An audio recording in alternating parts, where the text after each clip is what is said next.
Steel bit into wood, sparking against the grain. Alistair twisted his wrist, driving the obsidian dagger deeper into the chitinous armor of the beast. Black ichor sprayed across his cheek, hot and smelling of rotten eggs and ozone. The creature shrieked, a sound like tearing metal, and thrashed its six-legged body. Its mandibles clicked, snapping shut inches from Alistair's throat.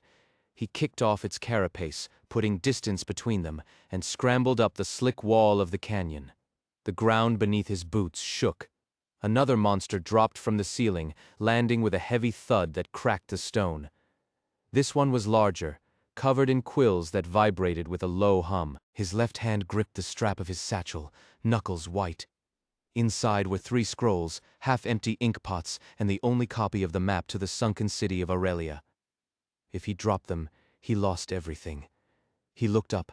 The canyon walls closed in like a vice. There was no rope, no ledge, no way out but forward. The humming quilled beast charged, its claws digging furrows into the rock as it closed the gap. Alistair sprinted toward a narrow fissure in the wall, barely wide enough for his shoulders. He dove headfirst into the dark, scraping his ribs against sharp shale. The creature was faster. Its shadow fell over him, blotting out the dim light from behind. He felt the heat of its breath on his neck. A claw raked his back, tearing fabric and skin. Alistair screamed, kicking backward blindly. His heel connected with something soft and wet. The beast recoiled, screeching in pain.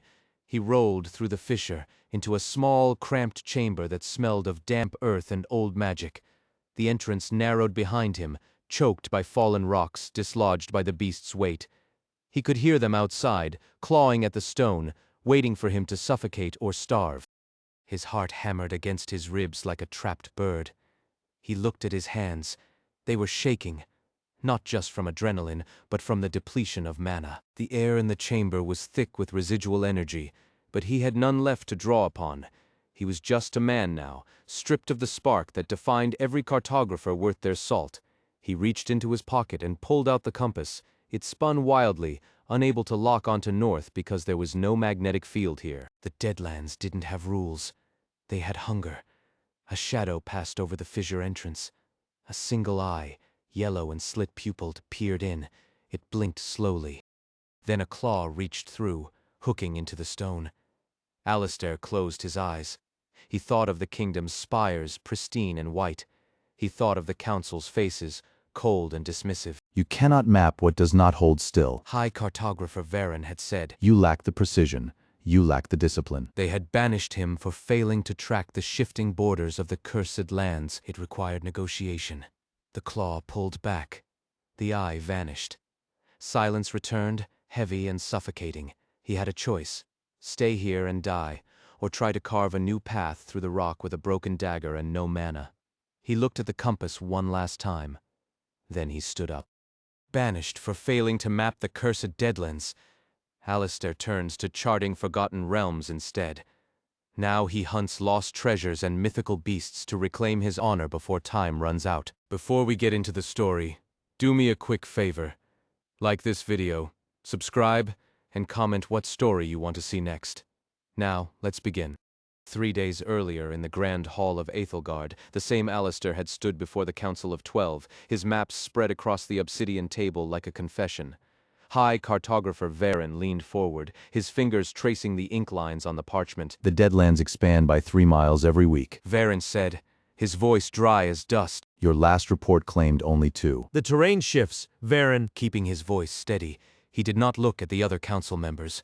He looked only at the High Cartographer's scarred nose. The ley lines below are agitated. The earth itself is rejecting our surveys. A short, sharp sound. You attribute geological instability to agitation. You speak in riddles because you cannot measure what you fear. Look at this. Varen tapped the map with a silver-tipped pen. Here, on the eastern border. Your line is jagged. Unstable? This is not cartography, Alistair. This is guesswork. It's observation. The ground moved while I was drawing it. Then you should have waited for it to settle. Varen slammed his hand on the table. The ink pots rattled. A cartographer must impose order upon chaos, not chase its tail. You are unfit to carry the star compass. Your connection to the ether is too weak, too erratic. The room was silent. The other 12 council members watched with indifferent eyes. Some nodded, others shrugged. No one defended him. No one questioned the logic. It was routine, like pruning a dead branch. Alistair of House Thorn, Varen announced, his voice ringing off the high-vaulted ceiling. your tenure as junior cartographer is revoked. Effective immediately, you are banished from the kingdom. You will not return until you can produce a map that holds true for a full lunar cycle without shifting. The injustice burned in his chest, hot and bright. But he did not argue. He did not plead. He simply rolled up the map. And if I cannot? Then you cease to be a citizen of Aethelgard. You become part of the chaos you fail to measure. The heavy doors groaned shut behind him, sealing his fate. He stepped onto the balcony overlooking the city. Below, the streets were busy with merchants and citizens going about their lives, unaware that one man's career was over. He looked down at his hands. They were clean, uncalloused from labor, soft from years of studying parchment instead of holding a sword or a plow. He reached into his tunic and pulled out the star compass. It was heavier than it looked, forged from meteorite iron and enchanted by the first grand cartographer centuries ago. It pointed true north only to those who could hear the earth's song. To Alistair, it always hummed a discordant note. You don't need to map what doesn't want to be found. He dropped the compass over the balcony railing. It fell silently, disappearing into the crowds below. He wouldn't need it where he was going. The Deadlands didn't care about north. They cared about survival. Alistair turned his back on Aethelgard and walked toward the gates. The sun was setting, casting long shadows across the cobblestones. He felt a strange lightness in his chest. The fear was still there, gnawing at his gut, but it was mixed with something else, something like freedom. He reached the edge of the city, where the paved roads ended and the wild grass began. Beyond that lay the Deadlands, a swirling mist of gray and purple that had swallowed 3 expeditions in the last decade. The kingdom feared it because they could not control it. Alistair looked at the mist with eyes wide open. He didn't want to control it. He wanted to understand it. He adjusted the strap of his satchel, feeling the weight of the blank parchment inside. For the first time in 10 years, he had nowhere to go and no one to answer to. The horizon was empty. It was terrifying. It was perfect. The silence in the chamber was absolute, save for the ragged wheeze of his own lungs. Alistair pressed his palm against the cold stone wall, feeling for a draft, a crack, anything that suggested another way out. Nothing. The rock here was seamless, fused by some ancient, violent heat. He turned his head back toward the fissure, half expecting the yellow eye to return, but the opening was just a jagged tear in the darkness. He checked his satchel again. The scrolls were intact. The ink pots had leaked a little, staining his tunic with indigo, but the map to Aurelia remained dry. He pulled it out carefully, unfurling the parchment on the uneven floor. The ink seemed to shift under his gaze, the lines writhing like small worms before settling back into place. It was useless. In a place where north meant nothing and distances lied, a static map was a death sentence. He needed a guide who understood the Deadlands not as a collection of coordinates, but as a living, breathing entity. There was only one such person in the kingdom who hadn't been eaten or exiled, Elara Vance. She lived in the border town of Oakhaven, 3 weeks' ride away from where he had stood on that balcony. If anyone could help him survive this, it was her. Alistair folded the map and tucked it back into his satchel. He drew his dagger. The blade was chipped, but sharp enough for carving wood or opening a door. He moved to the far wall of the chamber, where the stone looked slightly different, less fused, more like compacted gravel. He dug in. Dust plumed around his wrists. He worked with frantic precision, clearing stones one by one, his breath coming in short, controlled bursts. The air was growing thin, stale with the scent of old dust and his own exertion. After an hour, the wall gave way with a groan of shifting rock. Alistair tumbled forward into a narrow tunnel that sloped downward. He didn't stop to catch his breath. He couldn't afford the luxury. The dead were patient, but hunger made them desperate. The tunnel opened onto a dirt road lined with twisted, blackened trees. The sky above was a bruised purple, choked with clouds that never seemed to move. Oakhaven was visible in the distance, a cluster of gray stones huddled against the base of a jagged mountain range. It looked small, insignificant, and utterly alone. Alistair walked for 2 days, sticking to the shadows of the trees. The Deadlands were not just cursed, they were predatory. Shadows moved independently of their casters. Whispers echoed from empty air. He kept his hand on his dagger at all times, though he knew steel would do little against the things that lurked in the mist. On the third evening, he reached the outskirts of Oakhaven. The town was quiet, the streets deserted save for a few scavenging dogs with matted fur and eyes too bright to be natural. He headed straight for the only inn he knew still operated. The Rusty Quill. It was a dubious name for a cartographer in training, but Alara had always had a taste for irony.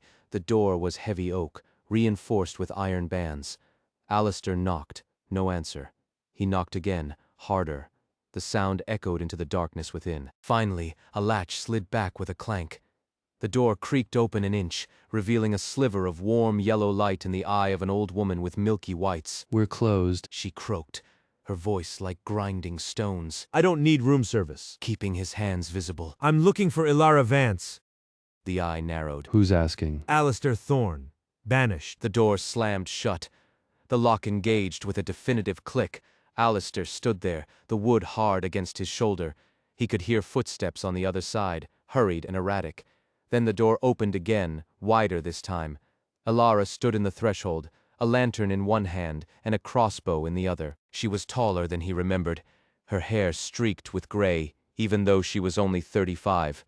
Her clothes were practical, stained with ink and soil. "You have a lot of nerve showing up here." Her voice flat. "Do you know how many bounty hunters would pay to drag your head back to Aethelgard?" Alistair lowered his hands slowly. I don't want to go back, Ilara. I need help. She stepped back, allowing him entry. The inn was dimly lit, smelling of stale ale and damp wood. Several tables were occupied by figures shrouded in cloaks, their faces hidden in shadow. No one looked up as Alistair walked past them to a table in the corner. He sat down. Ilara remained standing, crossbow still raised slightly, watching him with hawk-like intensity. "Help? You were banished because you couldn't map the unmappable. Now you want me to help you? What makes you think I care?" I know what's in the Deadlands. Leaning forward. I know why it shifts. It's not magic, Ilara. It's memory. The land remembers every battle, every death, every betrayal that ever happened on its soil. It replays them. That's why the borders move. They're trying to find a shape that fits the past. Ilara didn't lower the crossbow. "That's a poetic way of saying you're mad." It's not poetry. Look at this. Alistair pulled the map from his satchel and laid it on the table. I've been watching the lines for 3 days. They don't randomize. They repeat. Every 7 hours, the coastline shifts back to exactly where it was yesterday at dawn. The ley lines are looping. Ilara looked down at the parchment. Her eyes narrowed. She set the crossbow on the table next to her, but kept her hand near the trigger mechanism. "If you're right, then we don't need a compass. We need a clock. I have a theory. But I can't prove it alone. I need someone who knows the old languages, someone who can read the runes on the sunken city's gates." A harsh, barking sound. "You want to go to Aurelia? That's suicide. The city isn't just sunk, it's hidden behind a veil of temporal distortion. One wrong step and you're trapped in a moment that never ends." I'm not asking you to come with me. I'm asking you to translate the key I found in my satchel. It came with the map. Varen hid it from the council, but he couldn't hide it from me. I saw him put it in my bag before the trial. Her hand moved slowly toward the map. "You have a key to Aurelia? How did you get that?" I didn't steal it. I took it back. It belongs to the truth, not to the kingdom's lie. Ilara picked up the key. It was made of a metal that seemed to absorb the light around it, dull and heavy. She ran her thumb over the intricate engravings. "This is pre-kingdom tech, maybe even older. Who told you about this?" No one. I found it in the archives before they sealed them off. The records were redacted, but the physical object remained. Varen tried to burn it, but I saved it. You're insane. You know that? Completely and utterly insane. Is that a yes? It's a warning. Dropping the key back onto the table. If you go to Aurelia, you won't just be running from the kingdom. You'll be running from whatever guards the city. And those things don't banish people. They erase them. I don't care about banning. I care about mapping.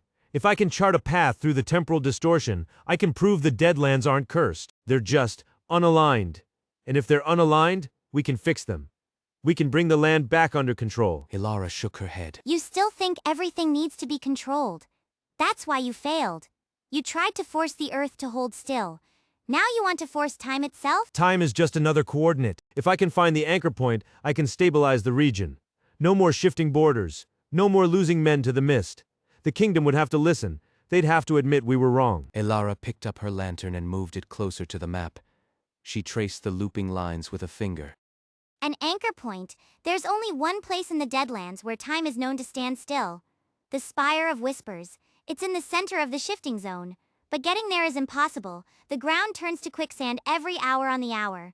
The air is toxic unless you have a filter mask. I have supplies, and I know how to read the terrain shifts. I've been watching them for 3 days. You're serious. You're actually going to try it. If you help me translate the key, yes. And if I refuse, then I go alone and I die. But I'll still try. Because what Varen says is wrong.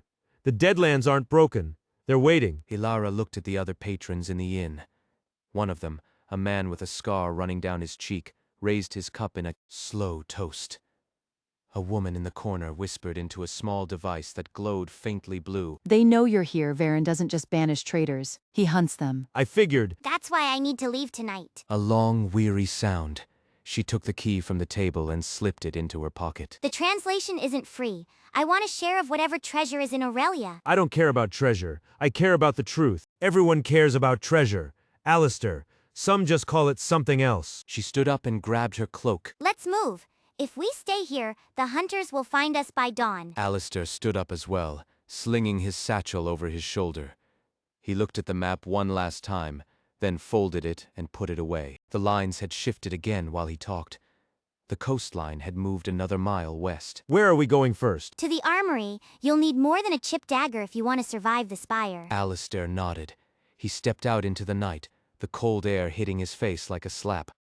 The mist was thicker here, swirling around his ankles like eager dogs. He didn't feel fear anymore. He felt the thrill of the unknown. For the first time in his life, he wasn't mapping a known path. He was carving one. The armory was located in the basement of a ruined watchtower on the edge of town. It smelled of rust and oil. Elara lit a torch and led Alistair down a narrow staircase. The walls were lined with weapons that looked like they had seen centuries of use. Spears with blunted tips, swords with notched edges, bows that looked too weak to draw. Pick your poison. Gesturing to the racks. I've got crossbows and arrows, but you look more like a swordsman. Alistair walked over to a rack of short swords. He picked up one at random. It was light, balanced well in his hand.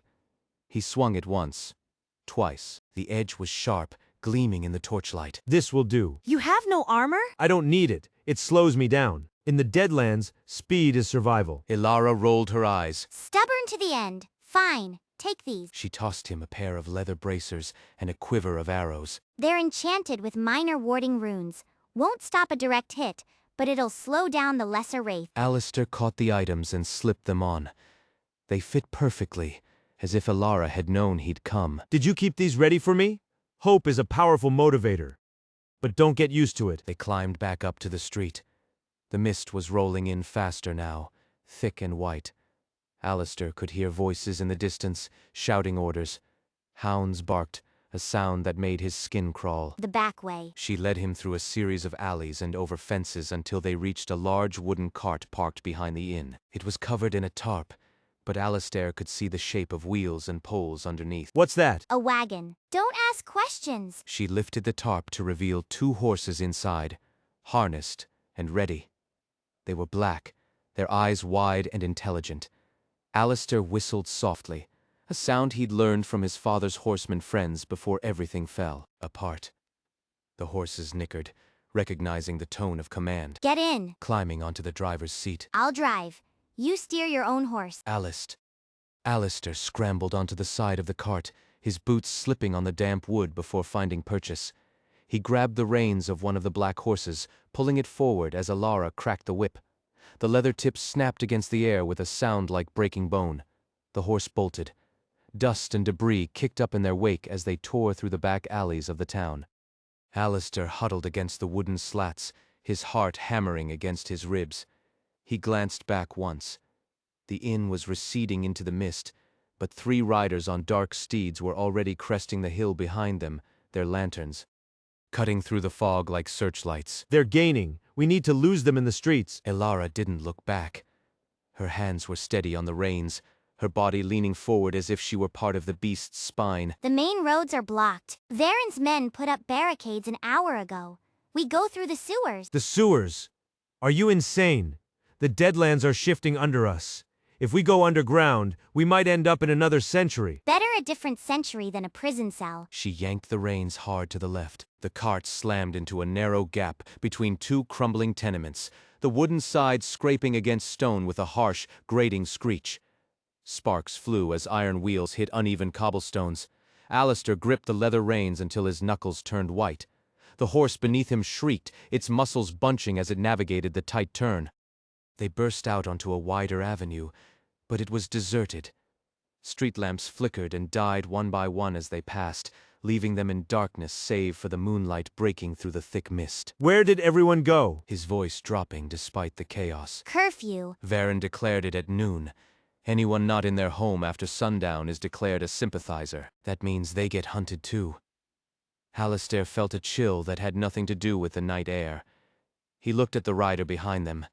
Closer now. The man was wearing a cloak of gray wool, and a mask covered his lower face. He held a longbow, nocked and ready. We can't outrun an arrow if he shoots through the tarp. He won't. She reached into her saddlebag and pulled out a small vial of green liquid. Give me your dagger. Alistair didn't hesitate. He unclipped the obsidian blade from his belt and handed it to her. Ilara uncorked the vial with her teeth, then poured the green fluid onto the tip of Alistair's dagger. The metal hissed, glowing with a faint, eerie luminescence. What is that? Phoenix ash concentrate. Handing the dagger back. It burns bright. Hold it high when we hit the junction. We're not going to turn around and fight them. No time for heroics, Alistair. Watch your step. The cart rattled violently as they hit a pothole deep enough to swallow a wheel. Alistair lost his footing, sliding sideways toward the edge of the platform. He grabbed the side rail just in time, dangling over the cobblestones below. Ilara didn't break her stride. She knew he would catch himself. She had watched him stumble through every mapping seminar at the academy. He hauled himself back up, his breath coming in short gasps. The rider was closer now, the bowstring drawn taut. He released an arrow. It thudded into the wood of the cart, inches from Alistair's head, fletching, trembling. It worked. Keep going. The sewer entrance is just past the old temple. The old temple was a ruin. Its roof collapsed, and its pillars cracked like broken teeth. At its base, a large iron grate had been pried open, revealing a dark mouth in the earth. Steam rose from it, smelling of rot and sulfur. Ilara reined in the horses. The cart skidded to a halt just before the edge. We're not going down there. That's death. It's the only way to Aurelia. She jumped down from the cart, landing lightly on the stones. She began untying the horses from the shafts. What are you doing? Feeding them. She pulled a bundle of oats from her saddlebag and tossed it to the nearest horse. It nickered, eager for food, unaware that its journey was over. We can't take them. They'll spook in the tunnels, and we need the weight gone if we want to move fast. You're leaving our only transport. He felt a spike of panic rise in his chest. With what? We're walking into a swamp with arrows chasing us. We have our feet. She looked up at him, her eyes hard in the moonlight. And we have the truth. Now get down here before they catch up. Alistair looked at the arrow still embedded in the cart. Then he looked at the dark hole. He took a deep breath, jumped down, and landed beside Ilara. The key? Do you have it? Alistair patted his satchel. Yes. Good. Because the lock on the lower gate is temporal. It only opens for someone who can feel the shift. You're the only one who can map it. And if I fail? He followed her toward the grate, his boots crunching on broken glass. Then we die in the dark. She kicked the grate aside with a clatter that echoed up the stairwell. Move. They descended. The air grew heavier with each step, thick and humid. The walls were lined with moss that glowed faintly blue, casting long shadows. Alistair held the dagger aloft, the green flame dancing in his hand. It illuminated the stairs ahead, revealing a spiral path down into the earth. How deep does this go? His voice echoed strangely, bouncing back at him from unseen corners. Deep enough to miss the sky. She didn't look back. She moved with a precision that spoke of years spent in these kinds of places. Keep your eyes open. The shift happens at the bottom. Alistair followed, his mind racing. If he couldn't map the temporal coordinates, he'd never find Aurelia. He'd end up in the past, or the future, or nowhere at all. They reached the bottom of the stairs. A massive stone door blocked their path, covered in runes that seemed to writhe and crawl across the surface. Ilara pulled a cloth from her pocket and wiped away centuries of grime. Beneath it, 3 circular depressions waited, Place the key here. pointing to the center hole. But don't just drop it. You have to give it to the door. Feel the resistance. Alistair pulled the pre-kingdom key from his pocket. It was cold, heavier than it looked. He stepped forward, the runes pulsing under his gaze. He could feel a hum in his teeth, a vibration in his bones. It's fighting me. Of course it is. It doesn't trust you. Convince it. How? It's a lock, not a person. It's a memory of a lock. She corrected. Speak to the memory. Tell it why you belong there. Alistair closed his eyes. He thought about the kingdom's maps, the lies drawn in ink. He thought about the Deadlands, chaotic and free. He gripped the key tighter. The land is not broken. It is waiting. He pushed the key into the center hole. The runes flared white. The stone groaned, a deep grinding sound like tectonic plates shifting. Alistair held on as the door began to rotate, slowly revealing a tunnel beyond. Ilara stepped forward, pulling him inside just as the first arrow whizzed past her head and shattered against the closing stones. They ran into the darkness, the door slamming shut behind them with finality. Now! Her voice echoing in the narrow space. Run. Ilara ran ahead, her torch casting frantic shadows that danced like living things on the damp walls. The air smelled of ancient rot and something sharper, metallic, ozone bleeding from the temporal rift they had just triggered. We need to move faster. His voice cracking as he forced his legs to pump harder. The shift isn't over yet. Ilara didn't slow down. She rounded a corner so sharply that her shoulder scraped the masonry, leaving a streak of grime on her cloak. It's not time we're fighting. Breathless. It's space. The geometry is unstable. If we stop, we get stuck in the fold. Alistair skidded to a halt as the tunnel abruptly widened into a cavernous chamber. In the center stood a pillar of solidified light, humming with a low, nauseating frequency. We're in the membrane. Dropping to one knee, she pointed at the floor. Don't touch the ground with bare skin. Alistair looked down. His boots were sinking, just an inch, into a substance that felt like cold jelly. He pulled his feet back, heart hammering against his ribs. What is this? Reality glue. She pulled a coil of rope from her belt and threw one end toward him. Hold this. Walk on it. If you fall through, you'll end up 3 days ago and we can't pull you out. Alistair caught the rope, his fingers numb. He wrapped it around his waist twice, knotting it tight against his ribs. Where do we go? The pillar is blocking the path. We don't go around. Standing up, she drew her sword, the blade shimmering with a faint blue aura. We go through. The light is the anchor. It's the only stable point in this sector. That's suicide. It'll vaporize us. It'll phase us. She corrected. If we time it right, you're the cartographer, Alistair. Find the rhythm of the hum. Tell me when to move. Alistair closed his eyes for a second, listening past the sound of his own blood rushing in his ears. The hum wasn't random. It had peaks and troughs, a wave pattern that pulsed every 4 seconds. He could feel it in his teeth, in the fillings he'd never noticed before. 1, 2. Alistair counted aloud, his voice steady despite the terror clawing at his throat. 3. Wait. The pillar flared bright white, the light intensifying until it was blinding. The air grew heavy, pressing against their eardrums. Now. He and Ilara sprinted forward together, running directly toward the column of energy. Alistair felt a sensation like being pulled inside out, his stomach lurching into his throat. For a heartbeat he saw everything, the kingdom, burning, Varen's face, twisted in rage, the map rolling off the table, the ink bleeding into the wood. Then the world snapped back into focus with a violent crack. They tumbled onto hard, dry stone. Alistair gasped, rolling onto his back. The air here was thin and cold. Above them, instead of the sewer ceiling, was a sky filled with swirling purple clouds. No moon, no stars, just a bruised, sickly expanse that seemed to churn. Ilara stood up quickly, scanning the horizon. She was in a ruined plaza, surrounded by crumbling arches and statues of faceless figures. The architecture was familiar but wrong. The angles were too sharp, the perspective distorted. Did it work? Scrambling to his feet, he checked his satchel. It was intact. The scrolls were safe. Check your compass. She was examining a nearby wall, her fingers tracing the moss that had replaced the stone. Alistair pulled out his brass compass. The needle was spinning wildly, then stopped dead, pointing not north, but straight down. It's useless. We're in a temporal blind spot. Good. She turned to him, her face grim. If the needle spins, we're hidden from Varen's scryers. For now. But look at the sky. Alistair looked up again. The purple clouds were parting slightly, revealing a structure in the distance, a tower of black glass that pierced the heavens, its tip obscured by mist. Aurelia, The name tasted like ash on his tongue. it's real. It's a lie. She grabbed his arm, pulling him toward the cover of a collapsed colonnade. That's not a city. It's a tomb. The maps don't show it because it doesn't want to be found. And if Varen finds out we're heading there, He won't follow. Trying to convince himself. The distortion field is too strong. He can't map what doesn't exist. Varen doesn't need map. Her voice dropped, low and dangerous. He has hunters who don't care about geography. And he has the Inquisitors. Alistair froze. The Inquisitors? They're a myth. Folklore to scare children. Elara pointed at her own neck. There was a faint, silver scar running from her collarbone up to her jawline, shaped like a broken chain. My sister died because the Inquisitors found her. They didn't burn her. They unmade her.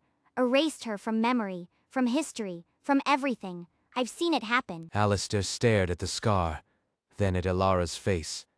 He had known her for 5 years, studied under the same masters, shared bottles of cheap wine and expensive complaints about their professors. But he had never seen that look in her eyes before. Pure, unadulterated fear. Why didn't you tell me? Because I didn't want you to worry. She let go of his arm and pulled a small, folded piece of parchment from her pocket. Besides, you're too busy saving the world to listen to my nightmares. She unfolded the parchment. It was a map, but not of land. It was drawn on thin, translucent material that seemed to float slightly above the paper. Lines of ink moved across it, shifting and rearranging themselves in real time. This is the current state of the Deadlands, she said. It updates every minute. And right now, it's telling us something bad. Alistair leaned in, squinting at the moving lines. The map showed their location as a dot in the ruins. But surrounding that dot were dozens of red marks, converging from all directions. They weren't arrows. They were symbols he didn't recognize, stylized eyes with tears. What are those? Scouts! Varen's dogs! And worse, where are they coming from? All of them. Her voice tight. He didn't just banish you, Alistair. He trapped you. This whole sector is a cage, and we're in the center. Alistair felt a cold dread settle in his stomach. He looked back at the black tower in the distance. It seemed closer than it had a moment ago. The mist was rolling inward, thick and fast. How long do we have? Elara checked the moving lines on her map. Her hand trembled slightly. 10 minutes, maybe less, then the convergence complete. If we're not in Aurelia by then, we're dead. We can't make it in 10 minutes. He calculated the distance in his head. It was at least 3 miles through unstable terrain. Not on foot. Then we don't go on foot. She pointed to a structure half buried in the rubble nearby, a skeletal frame of iron and wood, shaped like a bird with wings spread wide. See that glider? It's pre-kingdom tech, like the key. Alistair ran toward it, dodging a patch of ground that flickered into a pit of shadows before solidifying again. He reached the glider and brushed away decades of dust. The frame was made of a lightweight alloy, surprisingly durable. The wings were stretched silk, intact despite the age. Can you fly this? Grabbing the control bar, I can steer it. joining him. You need to find the thermal currents. They're the only stable air in this zone. Alistair looked at the sky. Get on. I'll figure out the rest. He pushed the glider toward the edge of the rubble pile. Elara climbed onto the frame behind him, gripping the sidebars. Below them was a sheer drop into a foggy abyss. If this fails, Her voice calm but urgent. I'm blaming you. Fair enough. He gripped the control bar tightly. His knuckles turned white. Brace yourself. He jumped. The glider caught the air instantly, the wings snapping open with a crack of tension. Alistair twisted the bar left, banking around a crumbling spire. The wind roared in his ears, drowning out all other sound. Left. Alistair jerked the bar. The glider groaned, the frame straining but held. The black tower loomed larger above them, its glass surface reflecting their tiny silhouette. Hold on. We're coming in hot. Slower. You'll crash. He pulled up sharply, fighting the turbulence. One of the wing struts snapped with a loud ping. Alistair yanked the bar again, throwing his weight against it. The remaining wing held, but the flight was erratic, spiraling downward toward the gap. Release the tail. Alistair hit a lever built into the frame. They skimmed over the edge of the platform, hitting the stone with a jarring thud that threw them forward. They tumbled off the glider, rolling across the concrete, coming to a stop against a wall covered in ivy. Alistair groaned, checking his limbs. He looked up at Alara. She was already on her feet, scanning the entrance to the platform. Did they follow? Pushing himself up. No, She pointed down into the fog below. The red marks on her map had faded. the temporal shift broke their tracking. For now. Alistair looked at the black tower. It was close enough now that he could see the entrance, a massive archway framed by stone gargoyles that seemed to watch them with hollow eyes. But between him and the arch stood a figure. Turn back. Varen knows you are here. Alara dropped into a crouch behind Alistair, drawing her short sword. Who are you? Are you a guard? A ghost? The figure tilted his head. The hollow eyes of the gargoyles seemed to track him instead. I am Kale, and I have walked this path before, more times than I care to count. Alistair stepped forward, ignoring Alara's warning hiss. Inside, He tapped his temple with a long, bony finger. I mapped the interior. It changes every hour. The walls breathe, the floors forget where they are. You cannot chart what refuses to stay still. We have to try. The Deadlands are dying. If we don't stabilize them, the kingdom falls with them. A dry, rattling sound. The kingdom is already gone. It just doesn't know it yet.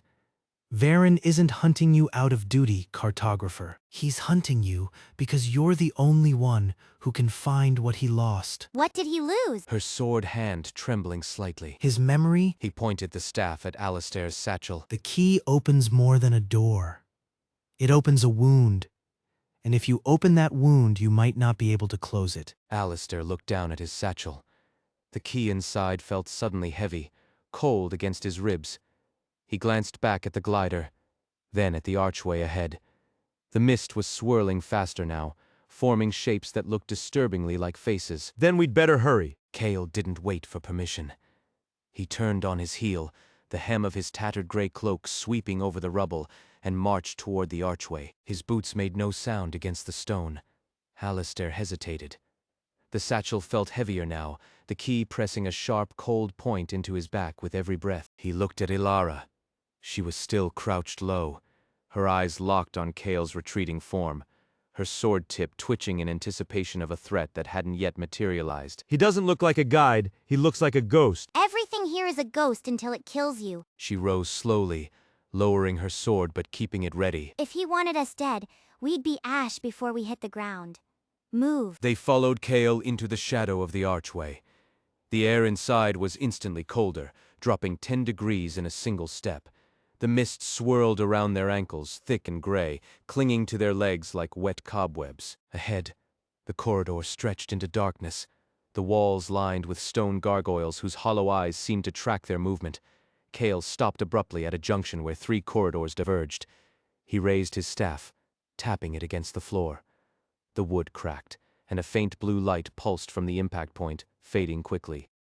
Left goes down into the root system of the old tower. Not turning around. It's occupied by things that feed on silence. You don't want to be silent there. I'm talking. You're making noise they can hear coming. That buys you seconds, not minutes. Kale pointed to the middle path. The center is shifting. The floor will become a ceiling before you take 3 steps. Don't step on the cracks. And the right? Her voice tight. Kale finally looked back over his shoulder.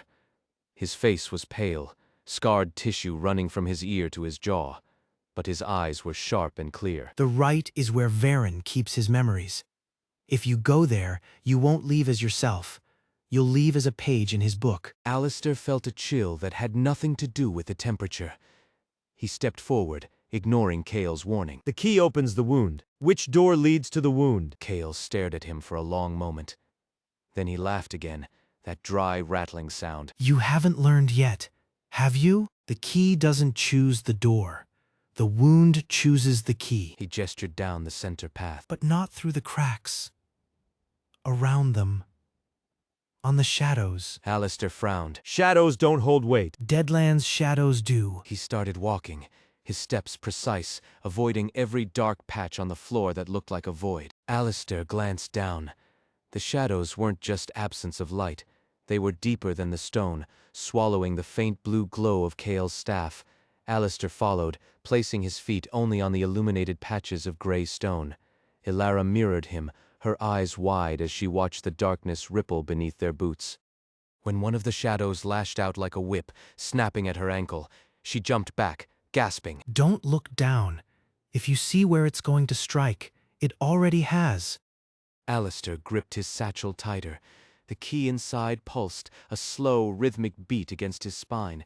It felt warm now, fighting the cold of the tower. He looked at Ilara. She was breathing hard, her face pale in the dim light. Can you map this? Not with paper. I need to see the pattern first. The shifts are mathematical, but wrong, like equations solving themselves in reverse. Hold on. He pulled a charcoal stick from his pocket and sketched quickly on a scrap of parchment. His hand moved fast, tracing the lines of light and shadow. If the shadows are the safe path, then the light is the trap. Look at the walls. Ilara looked up. The stone walls were covered in faint, glowing runes that shifted position every few seconds. They weren't random. They formed a spiral, drawing inward toward a central point deep in the corridor. It's a vortex. The tower is trying to pull us apart. Then we move together. He grabbed her wrist. Don't let go of my hand until we reach the central chamber. She tightened her grip on his hand, her fingers digging in. If you drop me, I swear. If I drop you, I'll catch you. Now walk. They advanced into the spiral. The air grew thinner, harder to breathe. With every step, the runes on the walls screamed a high-pitched whine that vibrated in their teeth. Kale walked ahead, his staff glowing brighter to combat the encroaching dark. He stopped at a massive door of black iron, etched with symbols that matched the ones on Ilara's map. Here, He turned to face them. the key fits here. But know this, once you open it, you commit. There is no closing it from the inside. Varen will feel it. He will come. He pulled the key from his satchel. It glowed with a faint silver light, humming in harmony with the door. I care about the Deadlands, and I care about the truth. Kale's expression didn't change, but his grip on his staff tightened until his knuckles turned white. Truth is a luxury for the living. Hope you have enough left to waste. He stepped aside. Open it. Alistair approached the door. He could feel the pull of the mechanism inside, a magnetic hunger waiting for his touch. Ilara stood close behind him, her sword raised, scanning the darkness behind them for any sign of pursuit. The mist had cleared slightly in this chamber, revealing figures standing in the shadows of the archway they had entered. From dozens of them. Tall, thin shapes with too many joints, their faces smooth and featureless, except for a single vertical slit, where a mouth should be. They hadn't moved until now. As Alistair raised the key, they stepped forward in unison, their movements jerky and unnatural. They're here. Her voice steady despite the fear in her eyes. I count 12. He didn't look away from the lock. Kale dropped into a crouch, raising his staff high. Blue lightning crackled around the tip, illuminating the corridor in stark flashes. You have 3 seconds to turn that key before they tear your throat out. 2. She shifted her stance, preparing to swing. I can take 4. Then I'm out of reach. Do it. Alistair jammed the key into the lock. It resisted for a heartbeat, then slid home with a heavy clunk. The door shuddered. The runes on the walls flared bright white, blinding in their intensity. The shadows beneath his feet liquefied, turning into grasping hands that clawed at his boots. The creatures lunged. Alistair twisted the key. The key turned with a sound like grinding bone. The iron door didn't swing open. It dissolved, the metal liquefying into black sludge that pooled across the floor, leaving a frame of pure, blinding white light. Alistair stumbled forward, Ilara dragging him by the wrist as the floor beneath them warped and tilted. Kale was already gone, vanished into the light before Alistair could ask for an explanation. The creatures in the hallway shrieked, their featureless faces contorting in silent rage as the wave of energy from the doorway hit them. One of the tall, thin shapes imploded, collapsing into a pile of dry ash. Another was flung backward, its joints snapping with the sound of breaking branches, Move. shoving Alistair through the frame. They're coming. Alistair didn't wait for him to finish the sentence. He threw himself into the white void, feeling his stomach lurch as gravity reversed for a heartbeat before slamming him back down onto solid stone. He landed hard on his shoulder, rolling to absorb the impact. Ilara hit the ground beside him with a grunt, her sword flying from her grip and skittering across the floor. The door slammed shut behind them with a finality that vibrated in Alistair's teeth. The light faded, replaced by the dim greenish glow of bioluminescent moss clinging to towering walls of glass and obsidian. They were no longer in the tower. They were somewhere else entirely, a vast cavernous space that stretched upward into darkness and downward into an abyss so deep Alistair couldn't see the bottom. Where are we? Pushing herself up on trembling arms. Her face was smeared with dust, her hair wild. She scanned the perimeter, hands shaking as she searched for a weapon. This isn't on any map. This isn't on any map. We're in the wound. Pulling himself to his feet. His satchel felt lighter now, the key inside quiet. He looked at the walls. Varen didn't build this place. He kept it. Ilara stepped closer to the nearest wall, reaching out a hand. The surface was warm, pulsing slowly like a sleeping heart. It's breathing. How long has it been here? Since before the kingdom. A voice echoed from everywhere and nowhere. It wasn't Kale's dry rasp. It was deeper, resonant, vibrating in their chests. Alistair spun around, hand going to his dagger hilt. Ilara dropped into a defensive crouch, though she had no weapon in her hands. Who are you? His voice cracking slightly. He cleared his throat, forcing it lower. Show yourself. The air above the abyss shimmered, coalescing into the form of a man.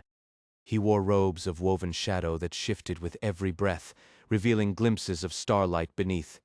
His face was young, unnervingly so, but his eyes were ancient, filled with a sorrow so heavy it made Alistair's own chest ache. I am the cartographer. You're dead. The archives are wrong. I did not die. I was erased.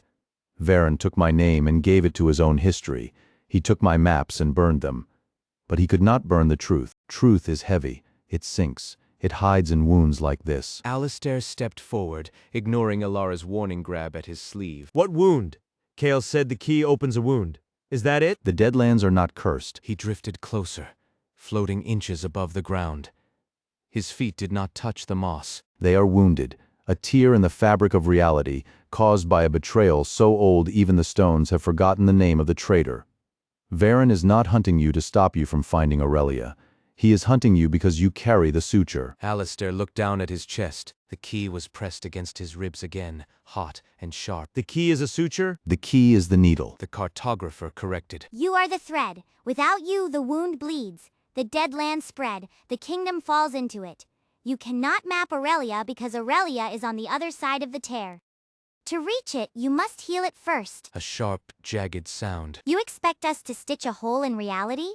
We have 2 days before the convergence completes. We have no time for surgery. You have 3 days now. Opening the door stole time from Varen's grip. But you must hurry. He knows you are here. He is tearing down the walls of his own mind to find you. As if on cue, the ground shook. Dust rained from the ceiling. The layers of time in the walls flickered violently, shifting from gray to angry red. A low roar echoed through the cavern, distant but growing louder. Who else is here? His eyes widening. Kale? Kale is a memory. A piece of my memory that wandered off and forgot its owner. He is not real enough to save you. We need to move. Grabbing Alistair's arm. Her grip was tight, her nails digging in. Now, before he realizes we're here. Where? Looking at the endless abyss. There's no bridge, no path. There is a path. He pointed downward, into the dark. It is made of shadows. Walk on the shadows, and they will hold you. Step on the light, and you will fall forever. Alistair squinted into the darkness. At first, he saw nothing. Then, faintly, he saw a path, a ribbon of absolute black winding through the green glow of the moss. It defied physics, curving around impossible angles, dipping and rising like a wave frozen in time. Why are you helping us? If Varen erased you, why not let him win? The cartographer smiled, a sad, broken expression. Because I am tired of bleeding. He reached out a hand, and a small, crystalline shard fell from his palm. It hovered in the air between them. Take this. It will guide you through the darkest parts, and Alistair, do not trust your eyes. The Deadlands lie better than Varen ever did. Alistair reached out, his fingers brushing the crystal. It was cold, colder than ice. He pocketed it immediately. Thank you. Go, His form began to fade, dissolving into mist. before he comes back. And then he was gone. The cavern was silent again, save for the distant roar that was getting louder. Alistair looked at Ilara. She was pale, her face grim. He's lying. He has to be. No one just gives up power like that. Maybe he didn't have a choice. He looked down the shadow path. It was terrifying, but it was the only way forward. We don't have time to argue with ghosts. We have to move. I don't like this. She stepped onto the shadow path cautiously. Her boot sank slightly into the darkness, but it held firm. If I fall, You won't. He followed her, keeping his eyes on her back. Stay close. Watch your step. The air grew thinner, colder. The green moss faded, replaced by a deep, oppressive blackness that seemed to press against their skin. Alistair could feel the weight of the key in his satchel, pulling him downward with a hunger he didn't want to understand. how far down is this? Elara asked, her voice echoing too loudly in the void. They walked for what felt like hours, though there was no light to mark the passage of time. The path twisted and turned, sometimes narrowing to a single step's width, other times widening into a plateau of shadow that stretched out into infinity. Below them, the abyss yawned open, full of whispers that sounded like voices from his past. You failed them, the voices said. You left them behind. Alistair gritted his teeth, focusing on Elara's footsteps. Ignore it. I can't ignore it. It sounds like your mother. Don't look down. Focus on my back. They reached a junction where the path split into three. Each branch looked identical, all black and endless. Alistair pulled the crystal from his pocket. It glowed faintly, pointing toward the left branch. This way. Are you sure? What if the crystal is lying too? It's either that or guessing. He started down the left path. Halfway through, the ground beneath them cracked. Not the shadow path, the air itself split open. A figure dropped from above, landing between them with a grace that was impossible. Kale. But he looked different, younger. His scar was gone.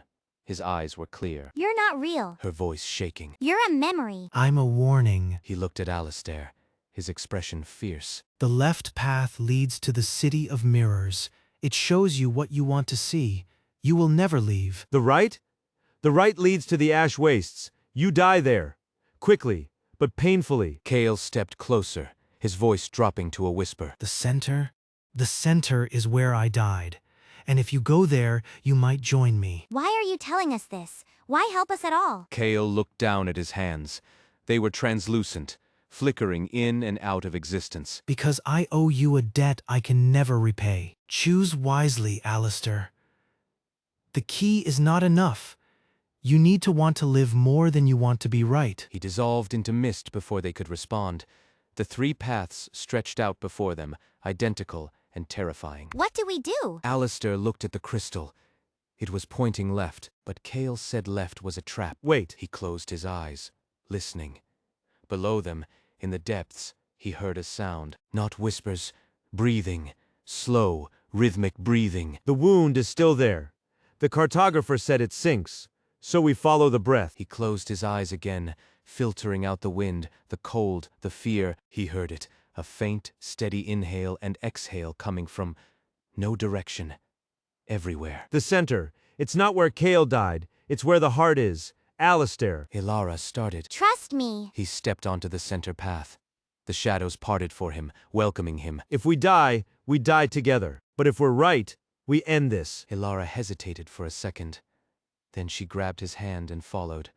As they walked, the darkness thinned.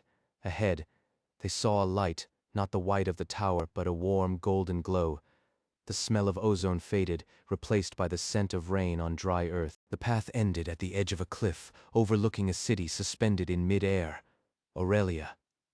But, Look at the spires. his voice barely rising above the wind. They aren't stone. They're bone. Elara leaned over the edge, her face pale in the golden light. Aurelia is built on the ribs of a god. That's not ruins. That's a carcass. Then we're walking inside it. Materializing beside them again. This time he held a dagger made of frost, And things are waking up. not fire. It's calling Varen. Drawing her sword, above them, the clouds tore open. A black ship descended, its sails tattered and smoking with dark magic. Dozens of figures stood on the deck, silhouetted against the burning horizon. We have to move. Turning toward the nearest bridge made of woven roots, Now. Wait. Kale grabbed his arm.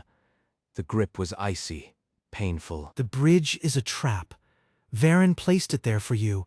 It leads straight to the execution chamber. Then where do we go? Alistair pulled away, shaking off the numbness in his fingers, The sewers. pointing to a grate hidden beneath the roots. Every city has them, and every city hates its waste collectors. That's suicide. The dead guards patrol down there. They don't care about Varen. They only care about fresh meat. We have the crystal. Tapping his pocket, It'll hide our scent until it doesn't. looking at the approaching ship, Alistair! embedding itself in the stone beside her head, To the grate. sprinting toward the shadows. Kale hesitated, looking at the ship, then at the cartographer's satchel. He cursed, a harsh guttural sound, and drew his own blade. If you die down there, I'm haunting you first. He followed them into the darkness, leaving Alara to cover their retreat with a barrage of arrows that sparked harmlessly against the invisible shield Varen had raised around the city. As they dropped into the sewers, the warm light of Aurelia vanished, replaced by the cold, dripping dark. The smell was overwhelming rotten eggs and ozone again, Well, wiping slime from her cheek, That went well. Don't get comfortable. his voice echoing in the narrow tunnel. The dead don't like visitors, and they especially don't like living ones. The tunnel sloped steeply downward, the walls slick with a mucus that glowed faintly violet. Alistair's boots slapped against the wet stone, each step echoing like a gunshot in the narrow corridor. Behind them, Ilara and Kale moved in tight formation, their weapons drawn and eyes scanning the shadows. The air grew heavier, thicker, pressing against their lungs until every breath felt like swallowing water, Keep your blade low. not breaking pace. If there are dead guards down here, they don't breathe. You don't hear them coming. She swept her sword in a wide arc, clearing a patch of cobwebs that dripped with black fluid. Kale stopped, his hand shooting out to grab Alistair's arm. The grip was iron, cold and unyielding. 6 is manageable, but if there are 7, the last one is the warden. And you know what happens when the warden speaks. I know he turns men into statues. Shaking off Kale's hand, I'm not planning on standing still. Then run. she pointed her sword down the tunnel, where a dim greenish light pulsed rhythmically. Past that junction. The grate I saw earlier, it leads to the river outflow. If we can reach the water, we lose the scent. And if it's blocked? Kale asked. Then we fight. He pulled the crystal from his satchel. It flared bright white, cutting through the gloom like a flare. But I don't think they're blocking anything. They're waiting. Waiting for what? For us to make a mistake. The sound came first, a wet, dragging noise, like meat being pulled over gravel. Then the figures emerged from the shadows ahead, stepping into the green light of Alistair's crystal. 7 of them. Their armor was fused to their skin, rusted plates growing out of bone. Their faces were masks of rot, jaws hanging loose on snapped tendons. And in the center stood a man in pristine white robes, his face obscured by a porcelain mask painted with a smiling mouth. The warden. Alistair raised his dagger. Ilara, left flank. Kale, right. I'll take the center. He's already dead. You'd have to unmake his soul. He stepped forward, his boots squelching in the slime. I intend to map him. The warden tilted his head, the porcelain mask creaking, A cartographer. his voice smooth and hollow, like wind through a tomb. You have come far, little boy, to draw maps of places that should remain blank. I'm drawing a way out. He signaled to Ilara, who loosed an arrow into the chest of the nearest dead guard. The bolt passed through rusted armor and struck the stone behind, sparking violently. The warden raised a hand. You think your maps define reality? No. Reality defines the map. You are merely tracing the edges of my will. Ilara charged, her sword screaming through the air. She slashed at the warden's neck, but his head simply turned, the blade passing through empty space.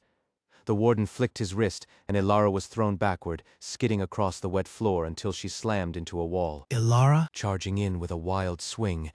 His blade connected with the warden's ribs, but instead of blood, sparks flew as steel met bone-hardened armor.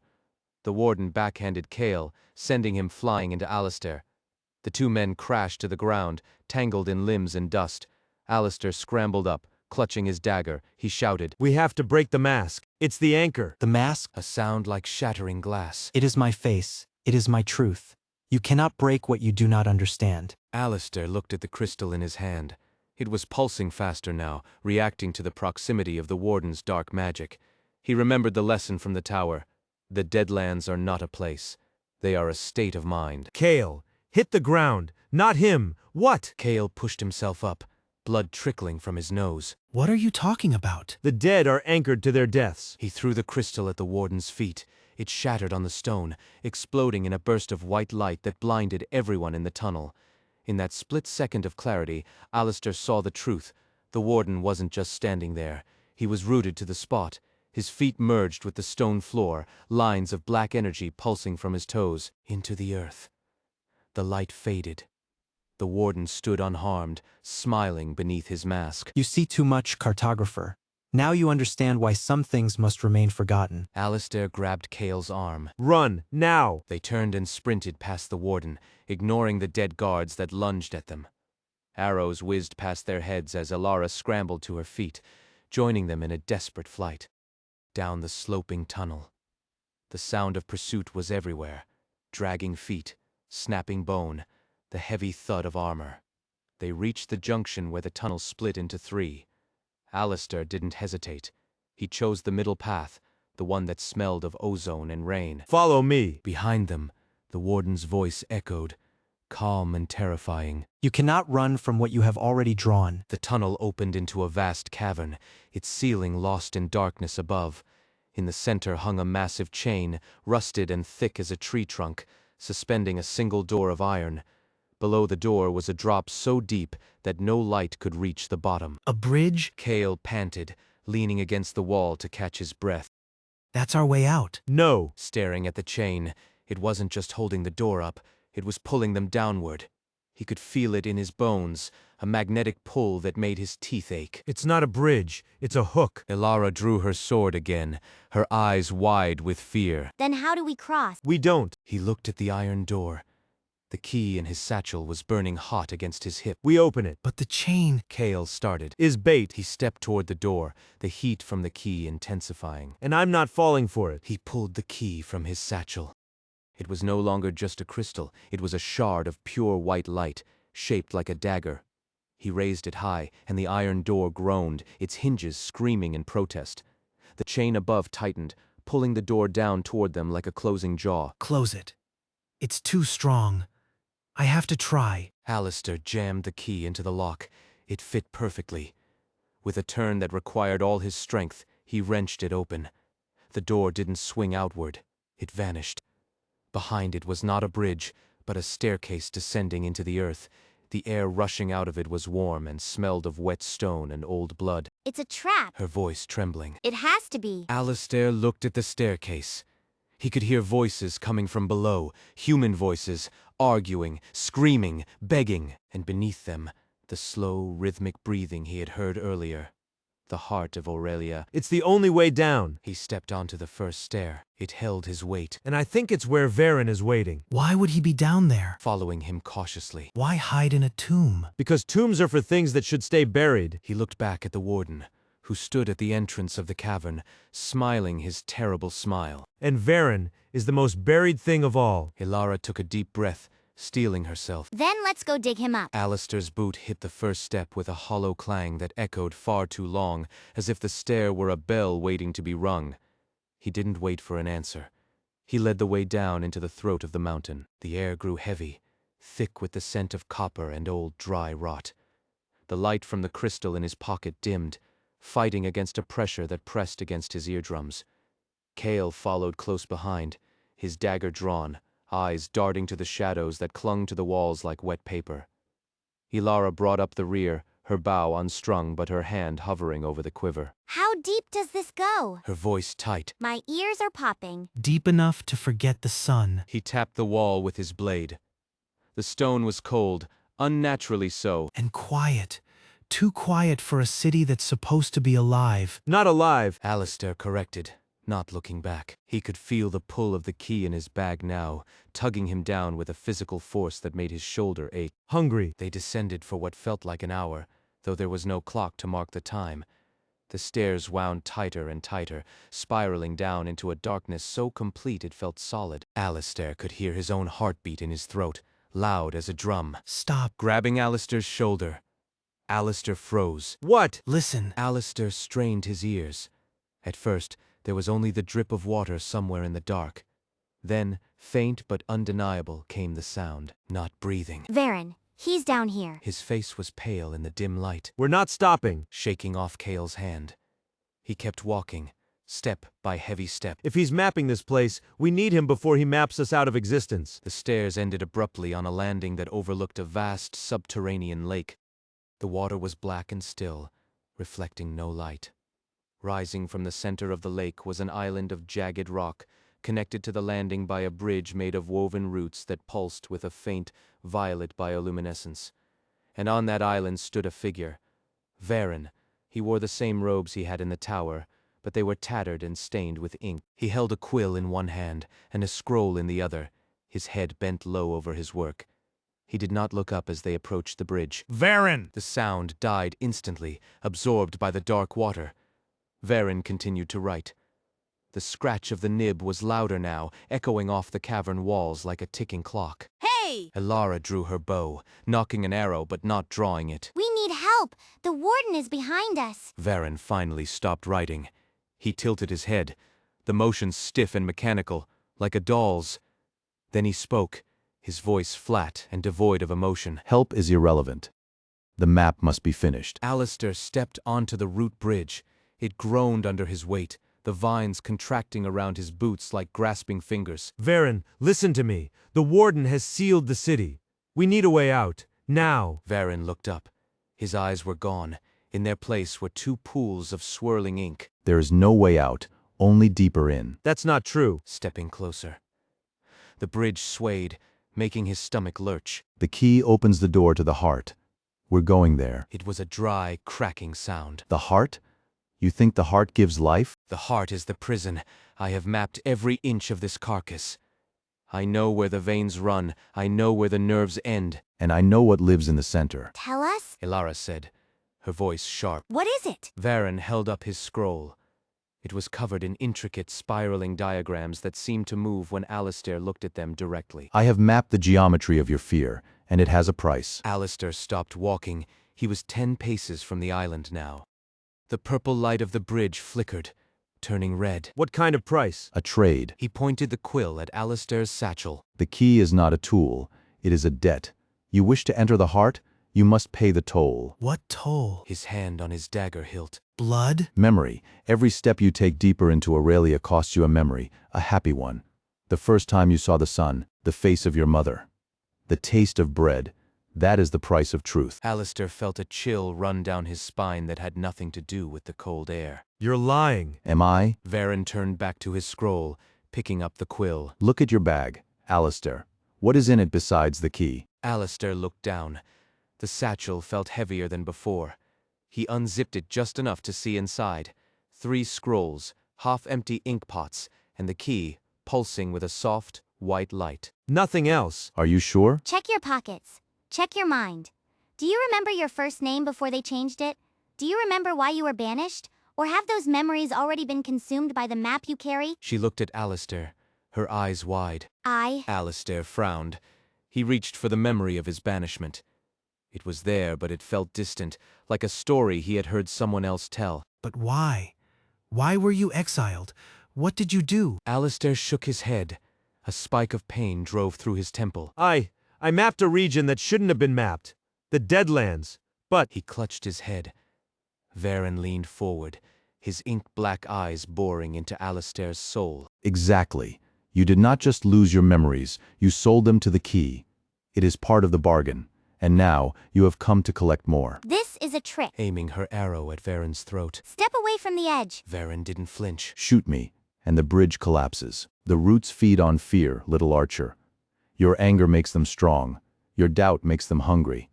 Do you want to fall? Elara hesitated, her finger trembling on the string, We can't fight him. he's still flesh and bone. though his voice lacked conviction.